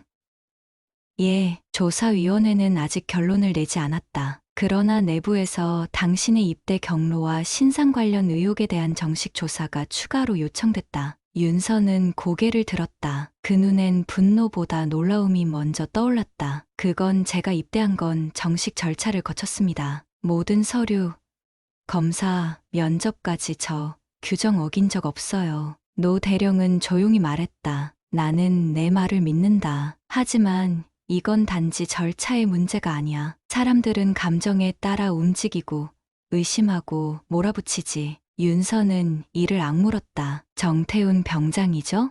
노 대령은 대답하지 않았다. 하지만 그 침묵은 곧 대답이었다. 그 사람이 처음부터 노리고 있었어요. 중령님도, 저도. 그래서 노 대령이 말을 이었다. 당신이 이 상황에서 살아남으려면 확실한 무언가가 필요하다. 무언가요? 진실을 증명할 수 있는 사람, 아니면 거짓을 무너뜨릴 수 있는 용기. 윤서는 대답하지 않았다. 하지만 눈빛은 흔들림 없이 반짝였다. 그날 밤, 혜윤은 의무대 사무실에서 조용히 문서를 정리하고 있었다. 피곤한 기색이 역력했지만 손은 멈추지 않았다. 문득 창밖에서 인기척이 들렸다. 들어오세요. 문이 열렸다. 예상했던 얼굴이 아니었다. 노현석 대령님? 그는 조용히 들어와 의자에 앉았다. 둘 사이엔 잠깐의 정적이 흘렀다. 김중령. 네, 당신 정말 각오돼 있습니까? 혜윤은 눈을 똑바로 마주보았다. 이미 각오하고 있었어야 했죠. 내가 딸이라는 걸 말하지 않기로 했던 순간부터. 노 대령은 고개를 끄덕이며 품 안에서 한 장의 봉투를 꺼냈다. 이건 조사위원회의 중간 결과 보고서. 아직 결론은 아니지만 상황이 좋진 않소. 혜윤은 봉투를 받지 않았다. 대신 조용히 물었다. 대령님은 제가 딸을 숨긴 걸 어떻게 생각하십니까? 노 대령은 한참을 생각한 듯 낮은 목소리로 말했다. 나는 부하를 잃어본 사람이고 딸을 가진 아버지이기도 하오. 그 두 감정이 부딪힐 땐 누구도 오를 수 없소. 그리고 천천히 덧붙였다. 하지만 그 딸이 엄마를 지키기 위해 맞서는 걸 본다면 난 그 아이의 편이 될 거요. 혜윤의 눈에 말 없이 눈물이 고이기 시작했다. 그 밤, 모녀의 싸움은 단순한 징계의 문제가 아니었다. 이제 그것은 존재의 증명, 그리고 사랑이라는 이름의 선택이었다. 다음 날 오전, 윤서는 의무대 청소당번으로 배정되어 바닥을 닦고 있었다. 바닥에 엎드리듯 걸레질을 하다 말고 그녀는 잠시 숨을 골랐다. 뒷목에 스며드는 묘한 시선. 돌아보니 생활관 창 너머로 정태훈 병장이 팔짱을 낀 채 바라보고 있었다. 그의 눈은 조용히 웃고 있었지만 그 웃음엔 아기가 서려 있었다. 윤서는 그 시선을 피하지 않고 똑바로 응시했다. 그러자 정태훈은 입술을 천천히 움직이며 무언가를 속삭였다. 소리는 들리지 않았지만 입모양은 분명히 말했다. 끝났어. 그날 오후 군사경찰 2명이 윤서를 호출했다. 그녀는 별다른 말도 없이 따라 나섰고 의무대 복도 끝에 마련된 임시 조사실에 들어섰다. 안에는 중위 계급장을 단 조사관과 한 명의 민간 조사관이 앉아 있었다. 윤서, 이등병, 추가 조사를 위해 출석하셨습니다. 그들의 말투는 형식적이었다. 그러나 윤서는 그 말투 속에 담긴 냉기를 느낄 수 있었다. 네, 당신의 입대 과정과 입대 전 가족 관계 자료에서 일부 누락된 항목이 발견됐습니다. 김혜윤 중령과의 관계에 대해 다시 한번 명확히 진술해 주시죠. 윤서는 눈을 질끈 감았다가 떴다. 이미 끝까지 가기로 한 이상 주저할 이유는 없었다. 김혜윤 중령은 제 어머니입니다. 어릴 적부터 아버지 없이 자랐고 엄마 혼자 절 키웠습니다. 엄마가 군인이란 사실을 저는 중학교 때 처음 알았고 그게 제 인생의 전환점이 됐습니다. 그런데 왜 입대 전까지도 그 사실을 군에 공식적으로 보고하지 않았죠? 그건 엄마와의 합의였어요. 어차피 다른 성을 쓰고 있었고 그걸로 인해 누가 피해를 보게 될까봐 오히려 감췄던 거예요. 민간 조사관이 조용히 질문을 던졌다. 그 선택이 지금 와서 되레 더 큰 피해를 만든 거 알고 계시죠? 윤서는 고개를 숙였다. 알아요. 하지만 그땐 그게 서로를 지키는 길이라 생각했어요. 그 시각 혜윤은 본관 작전실로 호출받아 있었다. 회의실 문을 열고 들어선 순간 그녀는 정태웅과 마주쳤다. 그는 작전보조 업무라는 명분으로 회의실에 함께 있었다. 김중령, 들어오십시오. 노현석 대령은 굳은 얼굴로 앉아 있었고 그의 앞에는 몇 장의 출력된 사진이 놓여 있었다. 그것은 며칠 전 체력 단련장 뒤편에서 윤서와 혜윤이 함께 있던 장면들이었다. 누군가가 부대 내 CCTV 영상을 유출했습니다. 그게 바로 이 사진의 원본입니다. 혜윤은 입술을 굳게 다물었다. 이미 사진이 돌고 있다면 지금은 방어가 아닌 정면 돌파만이 답이었다. 저 사진 속 인물은 제 딸입니다. 그 사실을 이제 밝히는 이유가 뭡니까? 정태훈이 비꼬듯 물었다. 혜윤은 그를 똑바로 바라보며 대답했다. 당신이 퍼뜨린 이 사진, 그리고 그로 인해 윤서가 받게 될 피해, 그걸 지켜보는 순간 더는 숨기면 안 된다고 느꼈어요. 중령님, 지금 그 말이 자백이란 건 아십니까? 정태훈이 다시 밀어붙였다. 노 대령이 그를 막아섰다. 정 병장, 물러나시오. 정태훈은 억지로 물러났지만 눈빛은 여전히 싸늘했다. 그날 저녁 생활관 안에서 윤서는 자신에게 말을 거는 동료가 줄어들고 있음을 느꼈다. 마치 그녀를 중심으로 얇은 벽이 세워진 듯 미묘한 거리감이 감지됐다. 식사 시간, 옆자리조차 피하려는 이들 속에서 유일하게 자리를 옮겨 다가온 이는 윤서와 동기인 하은이었다. 야, 나 군대 와서 뒷말이 이렇게 많은 건 처음 본다. 윤서는 롤라 하은을 쳐다보았다. 나 이상해 보여? 너? 아냐, 오히려 안쓰러워. 너희 둘이 얼마나 애써 숨겼는지 이제야 알 것 같거든. 윤서는 눈시울이 붉어졌다. 하지만 울 수는 없었다. 버텨야 했다. 엄마와의 진실을 지키기 위해서. 고마워. 하은아. 그날 밤 의무대 창고에서 혜윤은 윤서를 조용히 불러냈다. 오늘 하루 괜찮았어? 윤서는 고개를 저었다. 아니요. 너무 힘들었어요. 제가 엄마를 망친 것 같아서. 아니야. 넌 날 지키고 있어. 내가 아니었다면 난 진작에 무너졌을 거야. 혜윤은 딸을 끌어안았다. 그 품 안에서 윤서는 목 놓아 울었다. 엄마, 나 이제 어떻게 해야 해? 버티자. 윤서야, 우리가 살아온 이유를 부끄러워하지 말고 세상이 뭐라 하든 우리가 서로를 위해 싸웠다는 사실은 변하지 않아. 그 밤 어둠 속에서 두 사람은 조용히 손을 맞잡고 있었다. 그 손엔 오해와 진실, 상처와 사랑 모든 것이 담겨 있었다. 이튿날 아침 부대 전체에 긴장감이 감돌기 시작했다. 평소와 다름없는 기상 사이렌이 울려 퍼졌지만 생활관 안 공기는 더 무거웠다. 누구도 먼저 말을 걸지 않았고 조용히 옷을 입고 정렬하는 병사들 사이로 윤서의 표정은 점점 굳어갔다. 점호가 끝나자마자 소대장은 윤서를 따로 불러 세웠다. 윤서 이등병, 작전 통제실로 이동합니다. 곧 있을 공식 진술 절차입니다. 말은 차분했지만 그 말에 담긴 냉랭함은 분명했다. 윤서는 고개를 숙이며 대답했다. 알겠습니다. 통제실 앞에 도착했을 때 문 앞에는 군법무실 병사들이 이미 대기 중이었다. 혜윤도 그 자리에 도착해 있었다. 둘은 눈이 마주쳤지만 단 한마디도 나누지 못했다. 지금은 엄마도 딸도 아닌 각각의 계급으로 서 있어야 하는 시간이었다. 노현석 대령이 문을 열고 나왔다. 그의 안경 너머 눈빛은 날카롭게 나를 세우고 있었다. 김혜윤 중령, 윤서 이등병, 두 분 모두 동석해서 조사받을 겁니다. 해당 사항은 군 규정 제138조 비밀 가족관계 미신고 관련 사안입니다. 노 대령의 말이 끝나자 정태훈 병장이 무표정한 얼굴로 나타났다. 그는 조사 보조 인력 자격으로 배석한다는 명목이었다. 하지만 그 속뜻은 누구보다 분명했다. 윤서의 등을 밟겠다는 의도. 회의실 안, 회의 책상 양쪽에 윤서와 혜윤이 마주 앉았다. 그 중간엔 군법무관과 노현석 대령이 있었다. 조사에 앞서 묻겠습니다. 두 분의 관계, 지금까지 감춰온 이유는 무엇입니까? 윤서가 먼저 입을 열었다. 죄송합니다. 저와 엄마, 김혜윤 중령은 서로를 지키고 싶었습니다. 같은 군복을 입고 있었지만 이 사실이 드러나면 누군가는 낙인이 찍히게 될까 두려웠어요. 낙인? 이게 그럴 일입니까? 정태훈이 코웃음을 쳤다. 조용히 하십시오.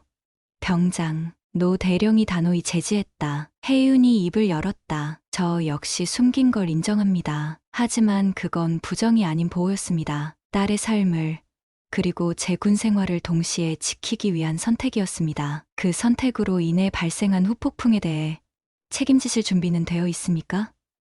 법무관이 물었다. 혜윤은 고개를 끄덕였다.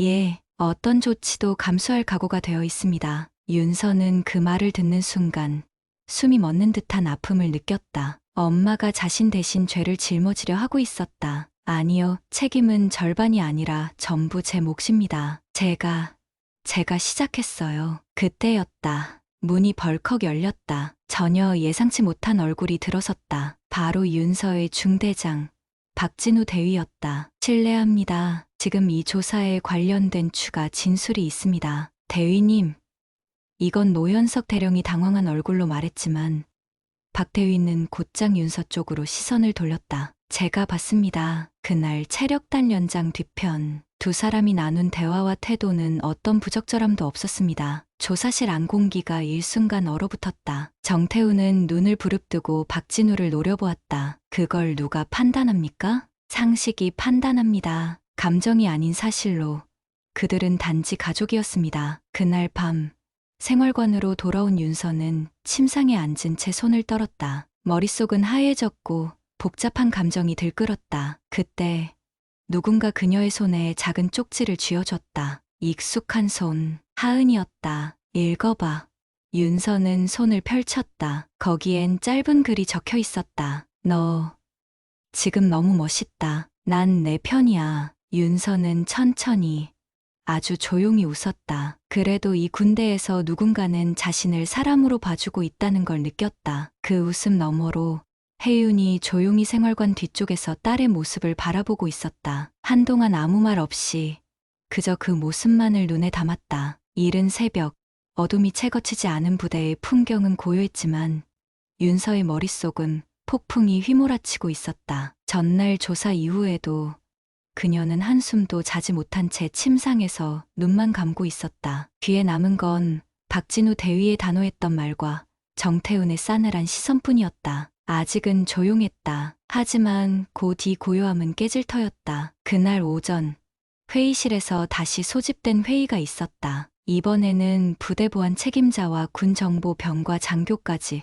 배석해 있었다. 노현석 대령은 이전보다 훨씬 더 경계된 눈빛으로 상황을 정리하고 있었다. 오늘 회의의 목적은 내부 정보 유출자 확인과 동시에 이번 사안에 대한 책임의 방향을 명확히 하기 위함입니다. 모두가 무겁게 고개를 끄덕였다. 혜윤과 윤서는 이번엔 각각 다른 공간에서 대기 중이었다. 그 사이 정태훈은 여전히 조사관석 옆에 앉아 냉소적인 미소를 지으며 상황을 관망하고 있었다. 이번 사건의 CCTV 유출, 외부에 흘러간 시점, 유출 루트 모두 정리해봤지만 영상 유출 원본은 보안 내 인트라넷에서 직접 추출된 것으로 보입니다. 그 말이 떨어지는 순간 노현석 대령이 서류 한 장을 정태훈 쪽으로 내밀었다. 정 병장, 이 기록 당신 계정으로 영상 열람 및 다운로드 흔적이 있습니다. 무슨 일입니까? 정태훈은 태연하게 받아들며 서류를 내려다봤다. 예. 영상 확인했습니다. 작전 통제 명령에 따라 훈련 불참자 체크용으로 열람했을 뿐입니다. 그런데 다운로드까지 한 이유는? 그건 버그였을 수도 있고 자동 저장일 수도 있죠. 그의 말에 방 안 공기는 차가워졌다. 하지만 정태훈은 한치의 동요도 없었다. 병장, 본인은 이 사안에서 스스로 완전히 자유롭다고 생각하십니까? 그럼요. 단지 우연히 진실을 알게 되었고 그걸 숨기지 않았을 뿐입니다. 그날 오후 윤서는 본부에서 짐을 정리하던 중 누군가의 그림자를 느꼈다. 윤서야, 뒤돌아보니 혜윤이었다. 그 얼굴엔 피로가 짙게 드리워져 있었지만 그 속에서도 꿋꿋함이 보였다. 엄마 이제 어떻게 되는 거예요? 진실을 말했으니 이제는 버티는 일만 남았어. 그리고 기억해. 내가 혼자가 아니라는 걸. 윤서는 고개를 끄덕이며 눈을 감았다. 그 순간 눈물 한 줄기가 흘러내렸다. 한편 박진우 대위는 작전 사무실에서 비공식 조사 서류를 검토하고 있었다. 그리고 그 파일 중 눈을 멈추게 만든 문서가 하나 있었다. 정태훈 병장 징계 내역 사전 누락 민간, 제보 미확인 내용 포함. 그는 조용히 의자에서 일어섰다. 이제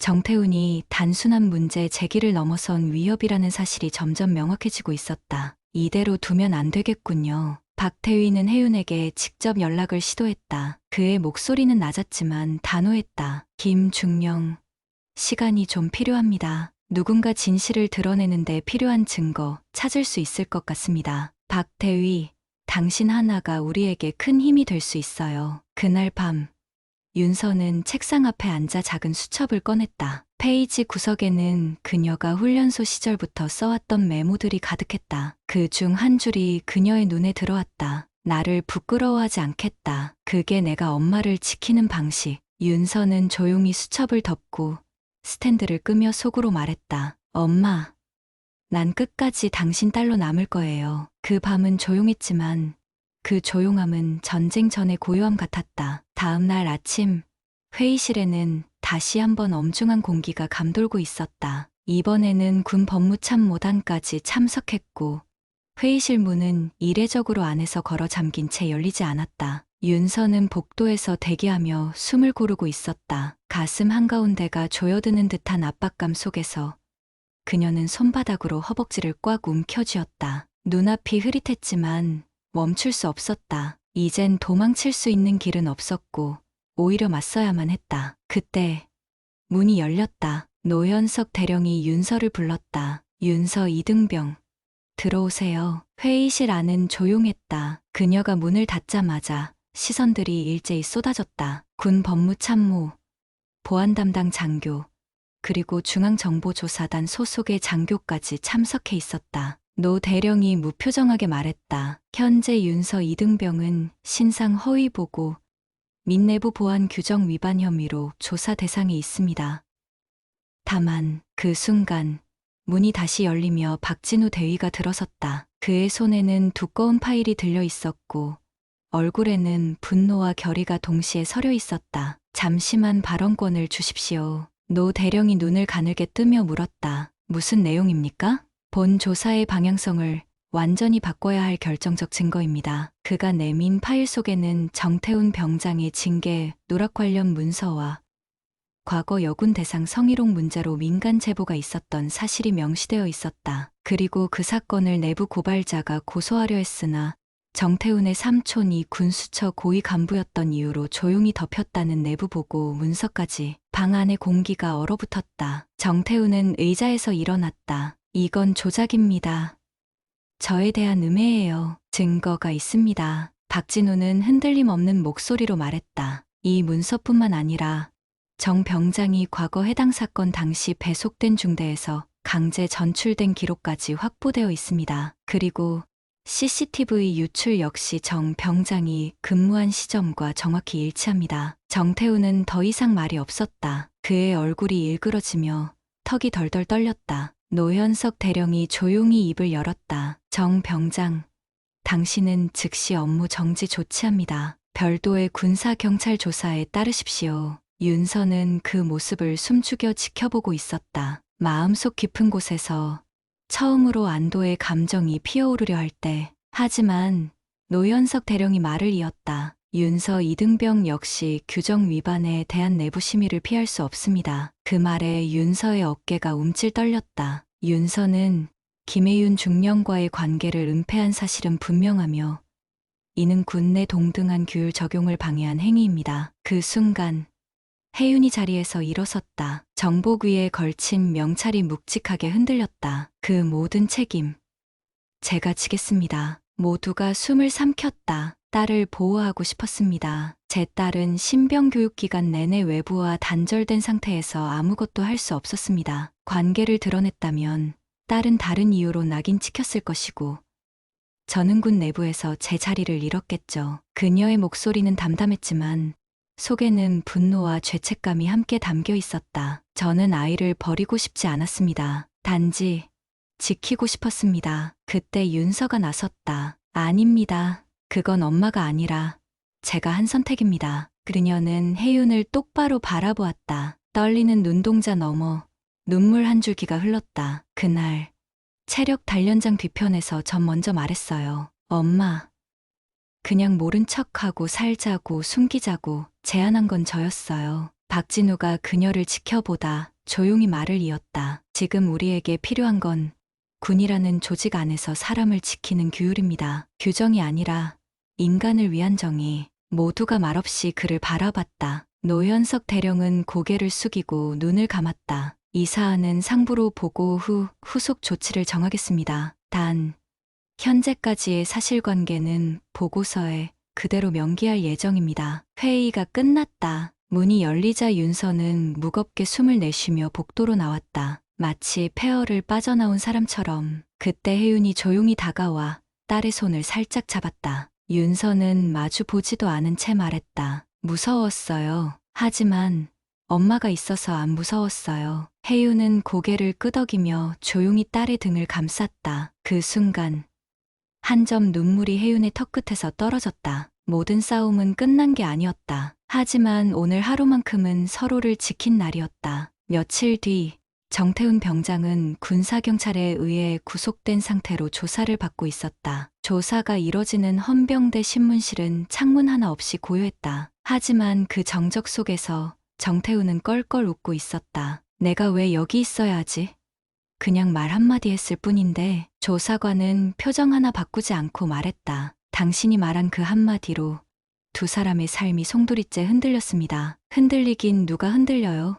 군인이면 그 정도도 못 버티면 말짱 꽝이지. 정태훈은 조소 섞인 말투로 받아쳤다. 그 뒤로 박진우 대위가 조용히 들어섰다. 눈빛은 냉정했고 손엔 새로운 파일이 들려 있었다. 정 병장. 그가 이름을 부르자 정태훈은 고개를 들었다. 이건 내가 생각했던 게임이 아니야. 너는 끝났어. 파일 안에는 과거 정태훈이 인트라넷에 불법 접속해 영상을 유출했던 로그 기록, 삭제된 폴더 복원 내용, 그리고 그가 혜윤 중령과 윤서 이등병 사이의 관계를 알고 있었음을 암시하는 메신저 대화 기록까지 담겨 있었다. 이걸로 충분하겠죠. 박진우는 군사경찰에게 건넸다. 정태훈은 이를 악물고 박진우를 노려봤다. 너 김혜윤 편이지. 난 오른편에 선다. 박진우의 말은 단호했고 칼처럼 날카로웠다. 한편 윤서는 병영 안에서 훈련을 재개하고 있었다. 모든 눈길이 여전히 그녀를 향했지만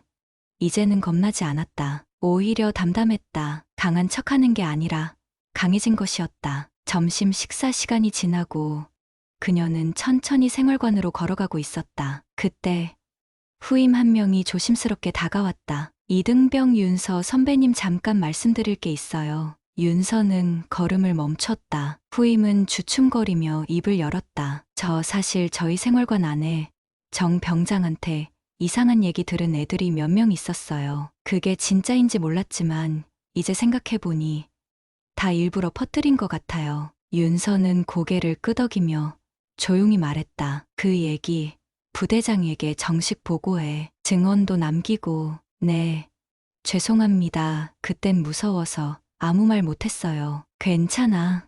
지금 말했잖아. 그걸로 됐어. 후임은 고개를 숙이고 물러났다. 윤서는 잠시 하늘을 올려다보았다. 뜨겁고 맑은 하늘 아래 마음 한쪽에서 얼어붙은 무언가가 천천히 녹고 있었다. 그날 저녁 혜윤은 사무실에서 짐을 정리하고 있었다. 본부에서는 잠정 대기 발령이 내려졌고 그녀는 모든 정식 보고서를 손수 정리해놓고 있었다. 그때 박진우가 방문을 열고 들어왔다. 중령님, 박대위? 둘은 서로 잠시 말이 없었다. 박진우가 먼저 입을 열었다. 윤서 이등병, 오늘 훈련 다시 복귀했습니다. 혜윤의 눈가가 순간적으로 떨렸다. 그래요. 그 아이. 강한 아이입니다. 정병장건은 군검찰로 송치됐습니다. 정식 기소도 조만간 이뤄질 겁니다. 그 사람은 그토록 많은 걸 망가뜨려 놓고도 책임이 뭔지도 모를 겁니다. 박진우는 조용히 그녀를 바라보다 말했다. 중령님, 윤서 이등병 그 아이가 중령님의 딸이라는 사실, 전 이제 자랑스러워도 된다고 생각합니다. 혜윤은 그 말에 입술을 꾹 깨물며 고개를 돌렸다. 눈가가 붉어져 있었다. 고맙습니다, 박대위. 그날 밤, 윤서는 다시 침상 위에 앉아 작은 수첩을 펼쳤다. 구겨진 페이지 한 귀퉁이에 이렇게 적혀 있었다. 사람들 앞에 설 때 부끄럽지 않은 내가 되자. 그리고 그 아래 그녀는 새로 한 줄을 적어 내려갔다. 엄마의 딸이라는 걸 누구보다 당당하게 말할 수 있는 내가 되자. 윤서는 펜을 내려놓고 고요한 어둠 속에서 이불을 덮었다. 눈을 감기 직전 그녀는 마음속으로 조용히 외쳤다. 난 괜찮아.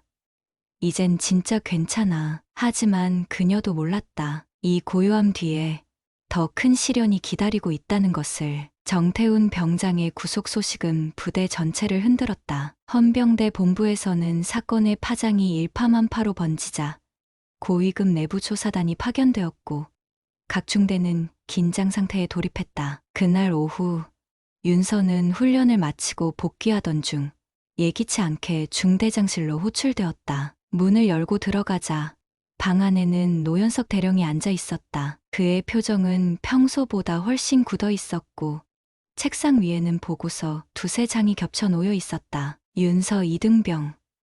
앉아. 윤서는 천천히 의자에 앉았다. 대령은 그녀를 똑바로 바라보다가 낮고 무겁게 입을 열었다. 정 병장의 기소는 확정됐다. 그리고 군 내부 정보 보호책의 미흡건으로 인해 내 어머니인 김혜윤 중령도 징계위원회에 회부될 예정이야. 윤서의 숨이 순간 멎었다. 가슴이 무겁게 내려앉았고 목을대가 뜨거워졌다. 왜요? 엄마가 뭘 잘못하셨다고요? 직접적인 책임은 없지만 지휘관으로서의 관리 소홀 문제는 피할 수 없지. 내 어머니는 모든 책임을 본인이 지겠다고 했어. 윤서는 입술을 깨물며 고개를 숙였다. 눈앞이 흐려졌지만 울 수는 없었다. 그녀는 속으로 삼켰다. 엄마는 나 대신 또 자신을 희생하려는 거야. 그 시각 박진우 대위는 조사단 책임자와 따로 면담 중이었다. 그는 철저하게 준비된 증거 자료와 윤서에 대한 중립적 보고서를 제출하고 있었다. 하지만 책임자의 반응은 싸늘했다. 대위, 김혜윤 중령의 처리 방식은 군인의 모범이 아닌 모성의 감정적 개입이라는 해석도 가능하다는 보고가 올라와 있습니다. 박진우는 그 말에 단호하게 맞섰다. 그녀는 감정을 숨기지 않았을 뿐 매뉴얼에서 단 한 줄도 벗어나지 않았습니다. 부대원 누구보다 원칙을 지켰고 윤서 이등병 역시 단 한 차례의 특혜도 받지 않았습니다. 책임자는 조용히 서류를 덮으며 말했다. 그걸 증명할 수 있습니까? 박진우는 조용히 노트북을 열었다. 화면에는 윤서가 받았던 모든 평가표, 훈련 기록, 경과 보고서가 시간 순서대로 정리되어 있었다. 이 기록들이 그 증거입니다. 그리고 증언자도 있습니다. 같은 시각 혜윤은 군의관실 안에서 조용히 앉아 있었다. 심장이 바늘로 찌르듯 아프고 머리는 무거웠다. 한참을 멍하니 앉아 있던 그녀 앞에 박진우가 조심스럽게 들어왔다. 중령님, 괜찮으십니까? 괜찮지 않아요. 하지만 이젠 익숙해요. 혼자서 책임지는 거. 박진우는 책상 앞에 앉으며 조용히 말을 이었다. 윤서 이등병, 알고 계셨나요? 아까 조사실에서 자신도 진술하고 싶다고 말했습니다. 김혜윤 중령은 엄마가 아닌 장교로서 가장 존경하는 사람이라고요. 혜윤의 눈이 흔들렸다. 눈물은 나오지 않았지만 그 말이 가슴을 저며왔다. 그 아이가 그렇게 말했나요? 네, 그 아이는 이제 진짜 군인입니다. 누구보다도요. 이튿날 아침 윤서는 다시 훈련장에 나섰다. 구보 소리에 맞춰 달리면서도 머릿속엔 엄마의 얼굴이 떠올랐다. 이제 자신이 뭘 해야 할지 알 것 같았다. 내가 증명해야 해. 엄마가 틀리지 않았다는 걸. 훈련이 끝난 뒤 그녀는 자진하여 조사단에 진술서를 제출했다. 그녀는 있는 그대로를 말했다. 특혜는 없었고 단지 자신이 2배로 열심히 했으며 김희윤 중령은 단 한 번도 엄마의 위치를 사적으로 이용하지 않았다고. 진술서 마지막에 그녀는 한 줄을 덧붙였다. 지금도 저는 이 부대의 이등병입니다. 그리고 그분은 제게 처음이자 마지막으로 존경한 상관입니다. 그 진술서 한 장은 군 조직이라는 거대한 바위 틈에 한 방울씩 스며드는 물처럼 서서히 그 틈을 벌리기 시작했다. 윤서가 제출한 진술서가 조사단에 정식 등록된 지 하루 뒤 내부조사단은 중간보고를 위한 긴급회의를 소집했다. 회의실은 마치 전쟁을 앞둔 작전 회의처럼 팽팽한 공기로 가득했다. 한쪽 벽엔 대형 모니터가 걸려 있었고 윤서의 훈련 기록과 김혜윤 중령의 인사 파일, 그리고 정태훈 병장의 징계 전력 등이 깔끔히 정리돼 떠올라 있었다. 회의를 주재한 육본 감찰실 고위 감찰관이 입을 열었다. 박진우 대위, 지금까지 확보한 자료로 김혜윤 중령의 책임이 어느 정도 수위라고 보십니까? 박진우는 차분하게 정면을 응시한 채 굳은 목소리로 답했다. 책임은 있습니다. 하지만 그 책임은 윤서 이등병이 군인으로서의 자격을 증명하는 과정과 무관합니다. 중령님은 오히려 부대가 지켜야 할 절차를 누구보다 철저히 준수했습니다. 회의실 안이 잠시 정적에 잠겼다. 감찰관은 노트를 넘기며 물었다. 윤서 이등병의 진술서 말미에 존경하는 상관이라는 표현이 있습니다. 이것이 모성에 기반한 감정적 언급이라 해석될 여지는 없습니까? 그 질문에 박진우의 눈빛이 번뜩였다. 존경은 개인의 감정이지만 그 감정을 뒷받침할 기록과 행위가 존재할 때 그것은 증언이 됩니다. 윤서 이등병의 훈련 기록은 중대 상위 5%였습니다. 신체 검정, 사격, 구보 모든 항목에서 동기들과 동일하게 평가받았고 오히려 더 엄격하게 통제된 케이스였습니다. 모니터 화면이 윤서의 평가표로 바뀌었다. 파란색으로 강조된 부분엔 동기들보다 앞선 기록이 여럿 있었다. 한참을 바라보던 감찰관은 조용히 입을 열었다. 알겠습니다. 박 대위. 오늘 회의는 여기까지입니다. 최종 보고 전까지 모든 자료를 재정리하시죠. 같은 시각 윤서는 식당 앞 나무 벤치에 앉아 있었다. 손에는 뜨거운 컵라면이 들려 있었지만 젓가락은 움직이지 않았다. 그녀는 멍하니 식당 문을 바라보다가 다가오는 그림자에 눈을 들었다. 김혜윤 중령이었다. 군복은 여전히 깔끔했지만 눈 밑엔 피곤의 흔적이 깊게 드리워져 있었다. 그녀는 말없이 윤서 옆에 앉았다. 두 사람 사이엔 짧은 침묵이 흘렀다. 다 들었어. 진술서 썼다며? 윤서는 천천히 고개를 끄덕였다. 내가 해야 할 일이었어요. 엄마가 혼자 다 짊어질 일 아니니까. 혜윤은 작게 웃으며 고개를 저었다. 이젠 엄마가 아니라 중령으로서 얘기할게. 내가 군인으로서 어떻게 성장했는지 내가 다 보고 있었어. 그게 얼마나 자랑스러운지 몰라. 하지만 내가 이 모든 책임을 져야 한다는 건 명백한 사실이야. 윤서는 떨리는 목소리로 말했다. 책임은 나도 있어요. 그리고 난 이제 더는 도망치지 않아요. 그 말에 혜윤은 눈을 감았다. 마치 오랜 시간 억눌렀던 감정이 조용히 그녀의 가슴에 내려앉은 듯했다. 며칠 뒤 징계위원회가 열렸다. 내부 감찰단, 군 인사처, 군법무실 대표가 모인 자리엔 중령 계급장을 단 김혜윤과 그녀의 변호인, 그리고 박진우 대위가 배석했다. 진지한 분위기 속에서 처음으로 김혜윤 중령이 입을 열었다. 저는 제 지휘 아래 일어난 일에 대해 무한 책임을 지겠습니다. 그러나 윤서 이등병은 단 한 번도 제 개인적 보호 아래 있지 않았습니다. 그녀는 자격 있는 군인이며 저는 그것을 누구보다 철저히 지켜보았습니다. 그 순간 회의실 문이 다시 열렸다. 회의 진행자조차 예상치 못한 얼굴 노현석 대령이 들어섰다. 그는 말없이 회의 자료를 제출하고 감찰관을 향해 조용히 말했다. 이건 추가로 제출할 자료입니다. 정태훈 병장의 과거 징계 기록 중 은폐된 항목이 발견됐습니다. 이 역시 중령님의 의지와 무관합니다. 순간 회의실 안에 긴장감이 스며들었다. 김혜윤 중령은 눈을 감았다. 그 숨소리 하나조차 깊게 박히는 순간이었다. 회의실 문이 닫히고 징계위원회의 분위기는 한층 더 얼어붙었다. 제출된 정태훈 병장의 은폐된 징계 기록은 분명한 증거였고 그 자체로 징계 대상이 바뀔 수도 있는 상황이었다. 하지만 일부 의원들의 얼굴엔 여전히 의심이 가득했다. 그들의 눈빛은 김혜윤 중령에게 향해 있었고 그 안에는 단지 규율이 아니라 오래된 편견이 숨어 있었다. 그날 저녁 윤서는 연병장 가장자리에서 구보를 하고 있었다. 바람은 차가웠고 발걸음마다 먼지가 일었다. 그러나 그녀의 눈빛은 어느 때보다도 뜨거웠다. 숨이 차오르고 땀이 이마를 타고 흐르면서도 그녀는 멈추지 않았다. 그녀의 머릿속엔 오늘 있었던 회의의 말들이 떠올랐다. 감정이 앞선 진술은 믿기 어렵다. 모녀 관계인 걸 조직이 몰랐을 리 없다. 이 모든 게 치밀하게 준비된 은폐일 수 있다. 그 말들이 심장을 쿡쿡 찔렀지만 윤서는 이를 악물었다. 그녀는 이미 알고 있었다. 편견과 싸운다는 건 실체가 없는 벽을 부수는 것보다 어렵다는 걸. 그때 한 목소리가 들려왔다.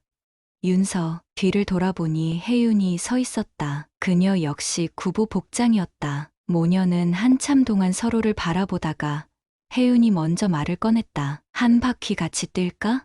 윤서는 아무 말 없이 고개를 끄덕였고 두 사람은 나란히 달리기 시작했다. 잠시 후 혜윤이 조용히 입을 열었다. 처음 이 부대로 배속됐을 때 너를 마주친 그날을 기억해. 복도에서 서 있던 너, 그 표정을 지금도 잊을 수 없어. 윤서는 숨을 몰아쉬며 말했다. 저도요.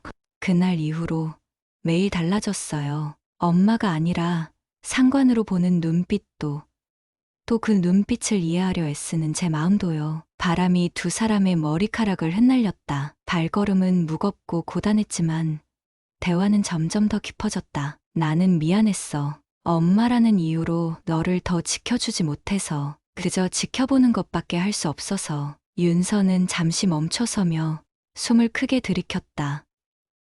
엄마, 아니, 중령님, 지금까지 지켜봐 주신 것만으로도 충분해요. 그게 제가 이겨낼 수 있었던 이유예요. 혜윤의 눈시울이 붉어졌다. 모녀는 말없이 서로를 바라보았다. 구보장은 어느새 텅 비어 있었고 그곳엔 단 두 사람의 발자국 소리만이 남아 있었다. 며칠 뒤 징계위원회 최종 결정 발표일. 회의실은 엄숙했고 군 상층부 인사들과 법무실 대표들, 외부 감사단까지 모두 배석한 자리였다. 감찰관이 발표문을 들고 입을 열었다. 본 위원회는 김혜윤 중령의 지휘 책임에 대한 조사를 종합한 결과 본 사건의 직접적 은폐 혹은 편의 제공의 정황이 없음을 확인하였습니다. 조용한 숨소리 하나조차 크게 들리는 순간 발표문이 이어졌다. 다만 지휘관으로서 부대원 간 관계에 대한 사전 대응 부족은 지적되며 이에 대한 행정경고 조치가 내려집니다. 정식 징계는 아니었다. 파면도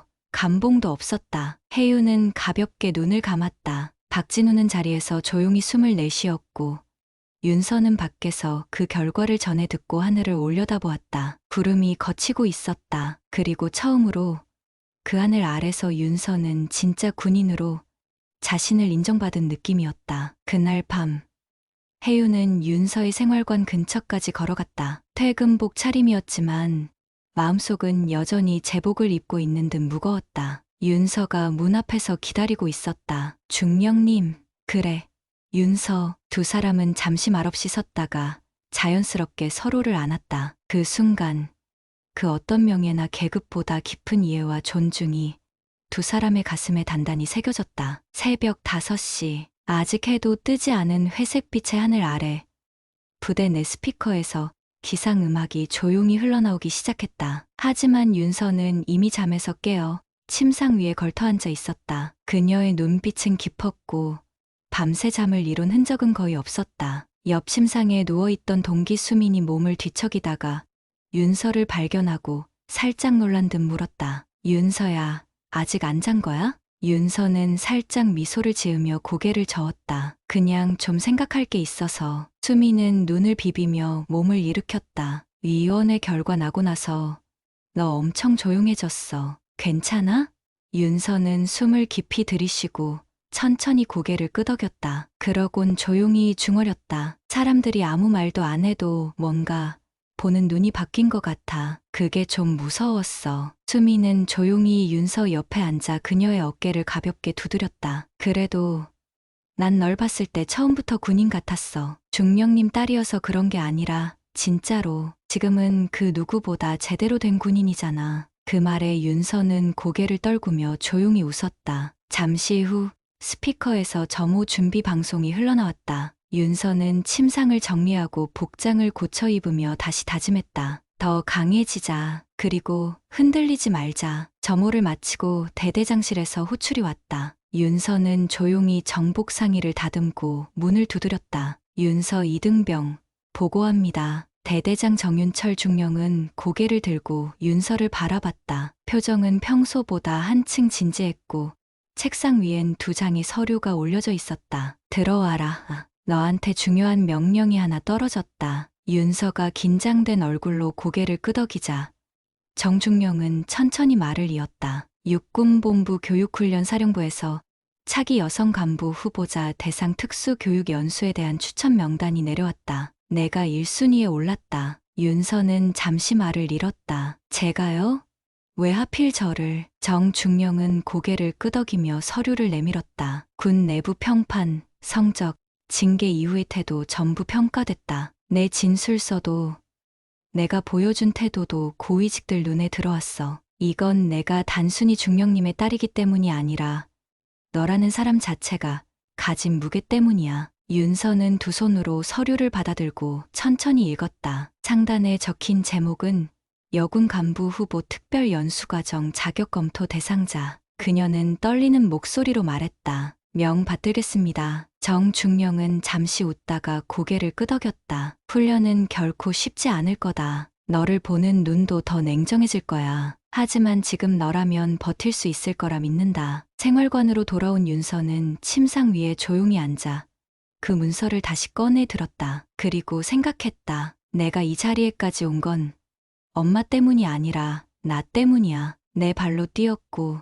내 힘으로 견뎠어. 그 순간 혜윤에게 문자가 왔다. 잘 읽었다. 자랑스럽다. 혜윤 중령. 윤서는 입꼬리를 살짝 올리며 답장을 적었다. 저도 엄마가 자랑스러워요. 그 어떤 때보다. 그리고 핸드폰을 덮은 뒤 천천히 하늘을 올려다보았다. 오늘의 하늘은 어제보다 훨씬 맑았다. 그녀의 앞길처럼. 연수 전날 밤 생활관은 유난히 조용했다. 동기들은 하나둘씩 침상에 들었지만 윤서는 책상 앞에 앉아 여전히 서류를 읽고 있었다. 창밖에선 간헐적으로 벌레 소리만 들렸고 어둠은 깊고 무거웠다. 그녀는 서류 한 장 한 장을 천천히 넘기며 그 안에 담긴 훈련 일정을 훑었다. 고산지대 적응 훈련, 야간 행군, 실전형 시뮬레이션 각 항목 옆에 적힌 강도 상이라는 글자가 유난히 눈에 들어왔다. 다 괜찮아. 겁먹지 마. 이미 여기까지 왔잖아. 그녀는 자신에게 그렇게 말하며 연습장 한쪽에 작게 적었다. 훈련보다 무서운 건 나를 의심하는 내 마음이다. 다음 날 이른 새벽, 윤서는 대대 정문 앞에서 다른 연수 대상자들과 집결했다. 그들 대부분은 처음 보는 얼굴이었고 각자의 부대에서 선발되어 온 군인들이었다. 남녀 구분 없이 눈빛은 하나같이 매서웠다. 버스에 오르기 직전 윤서는 무심코 주변을 둘러보다가 한 중령 계급장을 단 남성 장교와 시선이 마주쳤다. 그는 명단을 체크하던 손을 멈추고 윤서의 명찰을 확인한 뒤 잠시 고개를 갸웃했다. 김윤서, 이등병? 예, 맞습니다. 이 특수연수. 이등병 계급으론 좀 이르다 싶은데 대단한 배짱이야. 그 말에 주위 시선이 윤서에게 쏠렸다. 몇몇은 수군대기 시작했고 누군가는 속닥였다. 제가 그 김혜윤 중령 딸이라는. 윤서는 눈을 가늘게 뜨고 침착하게 고개를 숙였다. 과찬입니다. 전 그냥 제자리에서 최선을 다할 뿐입니다. 중령은 피식 웃으며 고개를 끄덕였다. 좋아, 그 각오 끝까지 지켜봐야겠군. 버스는 산악지대를 향해 달렸다. 창밖으로는 점점 높은 고지대가 모습을 드러냈고 안개가 낮게 깔리기 시작했다. 차량 안은 정적이 흘렀다. 다들 마음속으로 각자의 싸움을 준비하고 있었다. 몇 시간 후 도착한 연수장은 마치 전쟁터를 재현한 듯했다. 훈련장을 둘러싼 철책, 거대한 장비들, 그리고 곳곳에서 이미 시작된 훈련의 소리들 구령, 구토, 발자국 소리, 고함이 뒤섞인 그 공간은 일상과 완전히 단절된 또 다른 세계였다. 윤서는 지정된 텐트에 도착하자마자 장비를 풀었고 잠시 숨을 고를 틈도 없이 교관의 호령이 떨어졌다. 전원 집합. 5분 이내로 연병장 집결하지 못한 인원. 첫날부터 야간 기합이다. 윤서는 군화를 세게 묶고 바로 달렸다. 숨이 차오르고 다리는 저려왔지만 그 속에서도 그녀는 하나의 문장을 마음속에서 되뇌었다. 여기서 밀리면 평생 도망치게 돼. 연병장에 도착하자 교관은 헬멧을 벗고 그들을 바라보았다. 그는 고함 대신 낮고 단단한 목소리로 말했다. 여긴 실력만으로도 정신력만으로도 안 된다. 인내와 투지, 그리고 끝까지 살아남는 집념. 그게 너희의 무기다. 잘해봐라.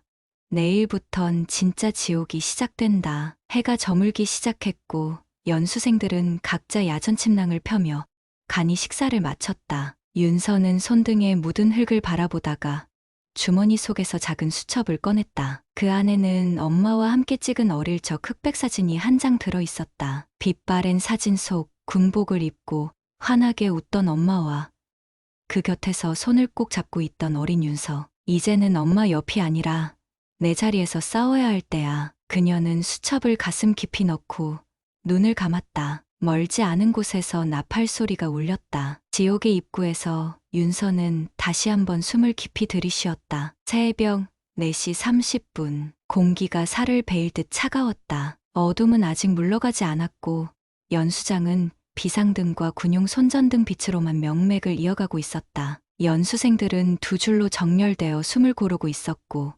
윤서는 그 가운데 서 있었다. 교관의 목소리가 어둠을 가르며 퍼졌다. 야간 산악 행군이다. 목표 지점까지는 약 12km. 단 정해진 경로는 없다. 각초 자율 판단으로 도착해라. 이건 체력의 문제가 아니라 판단과 협동, 그리고 집중력의 문제다. 그 말이 끝나기 무섭게 조별 배정이 시작되었다. 윤서는 조장으로 임명되었고 그녀의 조원들은 대부분 낯선 얼굴이었다. 나이도 계급도 제각각이었지만 분위기는 단호했다. 윤서는 모두의 시선을 받으며 말했다. 저는 김윤서 이등병입니다. 계급은 낮지만 이번 훈련 동안은 제가 책임지겠습니다. 문제 생기면 즉시 보고하고 절대 단독 행동은 금지. 우리가 서로를 살려야만 이 훈련도 살아남습니다. 처음엔 몇몇의 눈빛이 흔들렸지만 윤서의 단호한 목소리와 흔들림 없는 표정에 조원들은 고개를 끄덕였다. 산악 행군이 시작되었다. 안개는 더욱 짙어졌고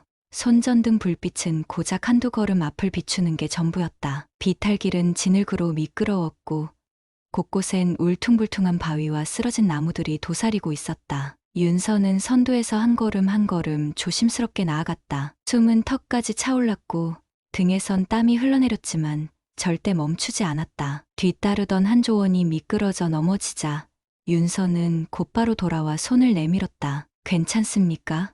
괜찮으세요? 발목은요? 괜찮습니다. 죄송합니다. 죄송하단 말은 필요 없습니다. 우린 같은 조입니다. 끝까지 같이 갑니다. 그 말에 조원들의 눈빛이 달라졌다. 행군이 중반에 접어들 무렵 또 다른 조와 좁은 협곡 지점에서 마주쳤다. 그 조의 조장은 윤서보다 한참 위 계급인 병장 남성이었다. 그는 윤서를 한번 쓱 훑더니 비아냥거리는 투로 말했다. 여기서 길 찾기 어려울 텐데 너희 조장이 이등병 맞지? 길은 제대로 찾고 있는 거냐? 윤서는 흔들림 없이 답했다. 정해진 길이 없으니 우리가 가는 이 길이 곧 정답이 됩니다. 조장님 조가 우선 지나가시죠. 우리가 다른 방향으로 우회하겠습니다. 그 말에 주변 조원들이 웅성거렸지만 윤서는 끝까지 고개를 숙이며 길을 양보했다. 그 병장은 지나가며 작게 중얼거렸다. 중령 딸이라 대접은 받는구먼. 하지만 윤서는 아무 대꾸도 하지 않았다. 대신 자신을 따르던 조원들에게 말했다. 지금 중요한 건 누가 먼저 가냐가 아니라 누가 끝까지 같이 가느냐입니다. 가시죠. 우회로로. 끝없이 이어진 오르막길 끝, 드디어 목표 지점이 보였을 무렵 비가 내리기 시작했다. 옷은 흠뻑 젖었고 몸은 한계에 다다랐다. 하지만 그 순간 윤서의 앞에 익숙한 실루엣 하나가 서 있었다. 비 속 야전 모자 아래서 윤서를 바라보고 있는 혜윤 중령이었다. 엄마는 군복 위에 비를 맞은 채 조용히 미소를 지으며 말했다. 도착했구나. 늦지 않았다. 윤서는 숨을 몰아쉬며 비를 맞은 얼굴로 웃었다. 말없이 그저 묵묵히. 혜윤은 조원들을 향해 고개를 숙이며 말했다. 모두 수고 많았습니다. 여러분이 오늘 이 조장을 따라왔다는 사실 누구보다 제가 잘 알고 있습니다. 그리고 딸에게 조용히 다가와 들릴락 말락한 목소리로 말했다. 엄마라는 말 오늘은 하지 않을게. 넌 이제 내 딸이기 전에 이 군의 진짜 군인이다. 그 말에 윤서는 입술을 꼭 깨물었다. 쏟아지는 빗물 속에서 아무도 눈물이었는지 비였는지 알 수 없었다. 하지만 그 순간 그 자리에 있던 모든 사람들은 하나같이 느꼈다. 한 이등병이 자신의 자리에서 온전히 군인으로 서 있는 모습을. 몇 시간 후 야전 천막 안, 윤서는 조원들과 함께 몸을 녹이며 말없이 손에 쥔 전투화 끈을 매만지고 있었다. 그녀는 처음으로 느꼈다. 엄마를 닮고 싶다는 마음보다 이젠 내가 나 자신으로 인정받고 싶다. 훈련은 끝나지 않았다. 하지만 윤서에겐 분명해졌다. 더 이상 도망치지 않고 비틀거려도 앞으로 나아갈 힘이 생겼다는 것. 그리고 그 시작은 지금 이 순간이라는 것. 3개월 후 윤서는 이제 연수를 마치고 정식 부대에 배치되어 있었다. 여전히 이름 앞에 이등병이 붙었지만 주변에서 그녀를 바라보는 시선은 달라져 있었다. 그녀는 더 이상 중령의 딸이 아니었다. 그 자체로 김윤서 이등병이었고 모두가 그 이름을 기억했다. 휴일 아침 부대 안작은 카페에서 윤서는 노트를 펼치고 조용히 글을 쓰고 있었다. 문득 누군가 조용히 앉는다. 혜윤 중령이었다. 사복을 입고 있었지만 자세는 여전히 곧았다. 잘 지내니? 윤서는 고개를 끄덕이며 말했다. 엄마, 아니, 혜윤 중령님. 그날 이후 저는 매일 생각해요. 제가 어떤 군인이 되어야 할지. 혜윤은 미소 지으며 딸의 손을 가볍게 잡았다. 넌 이미 충분히 강한 군인이야. 그리고 자랑스러운 내 딸이기도 하고. 그 말에 윤서는 조용히 웃으며 다시 노트 위에 펜을 올렸다. 글귀 하나, 한 사람의 용기가 누군가의 운명을 바꾼다. 시청자 여러분, 지금까지 시청해 주셔서 감사합니다. 구독과 좋아요, 알람 설정은 따뜻한 이야기를 이어가는 데 큰 힘이 됩니다.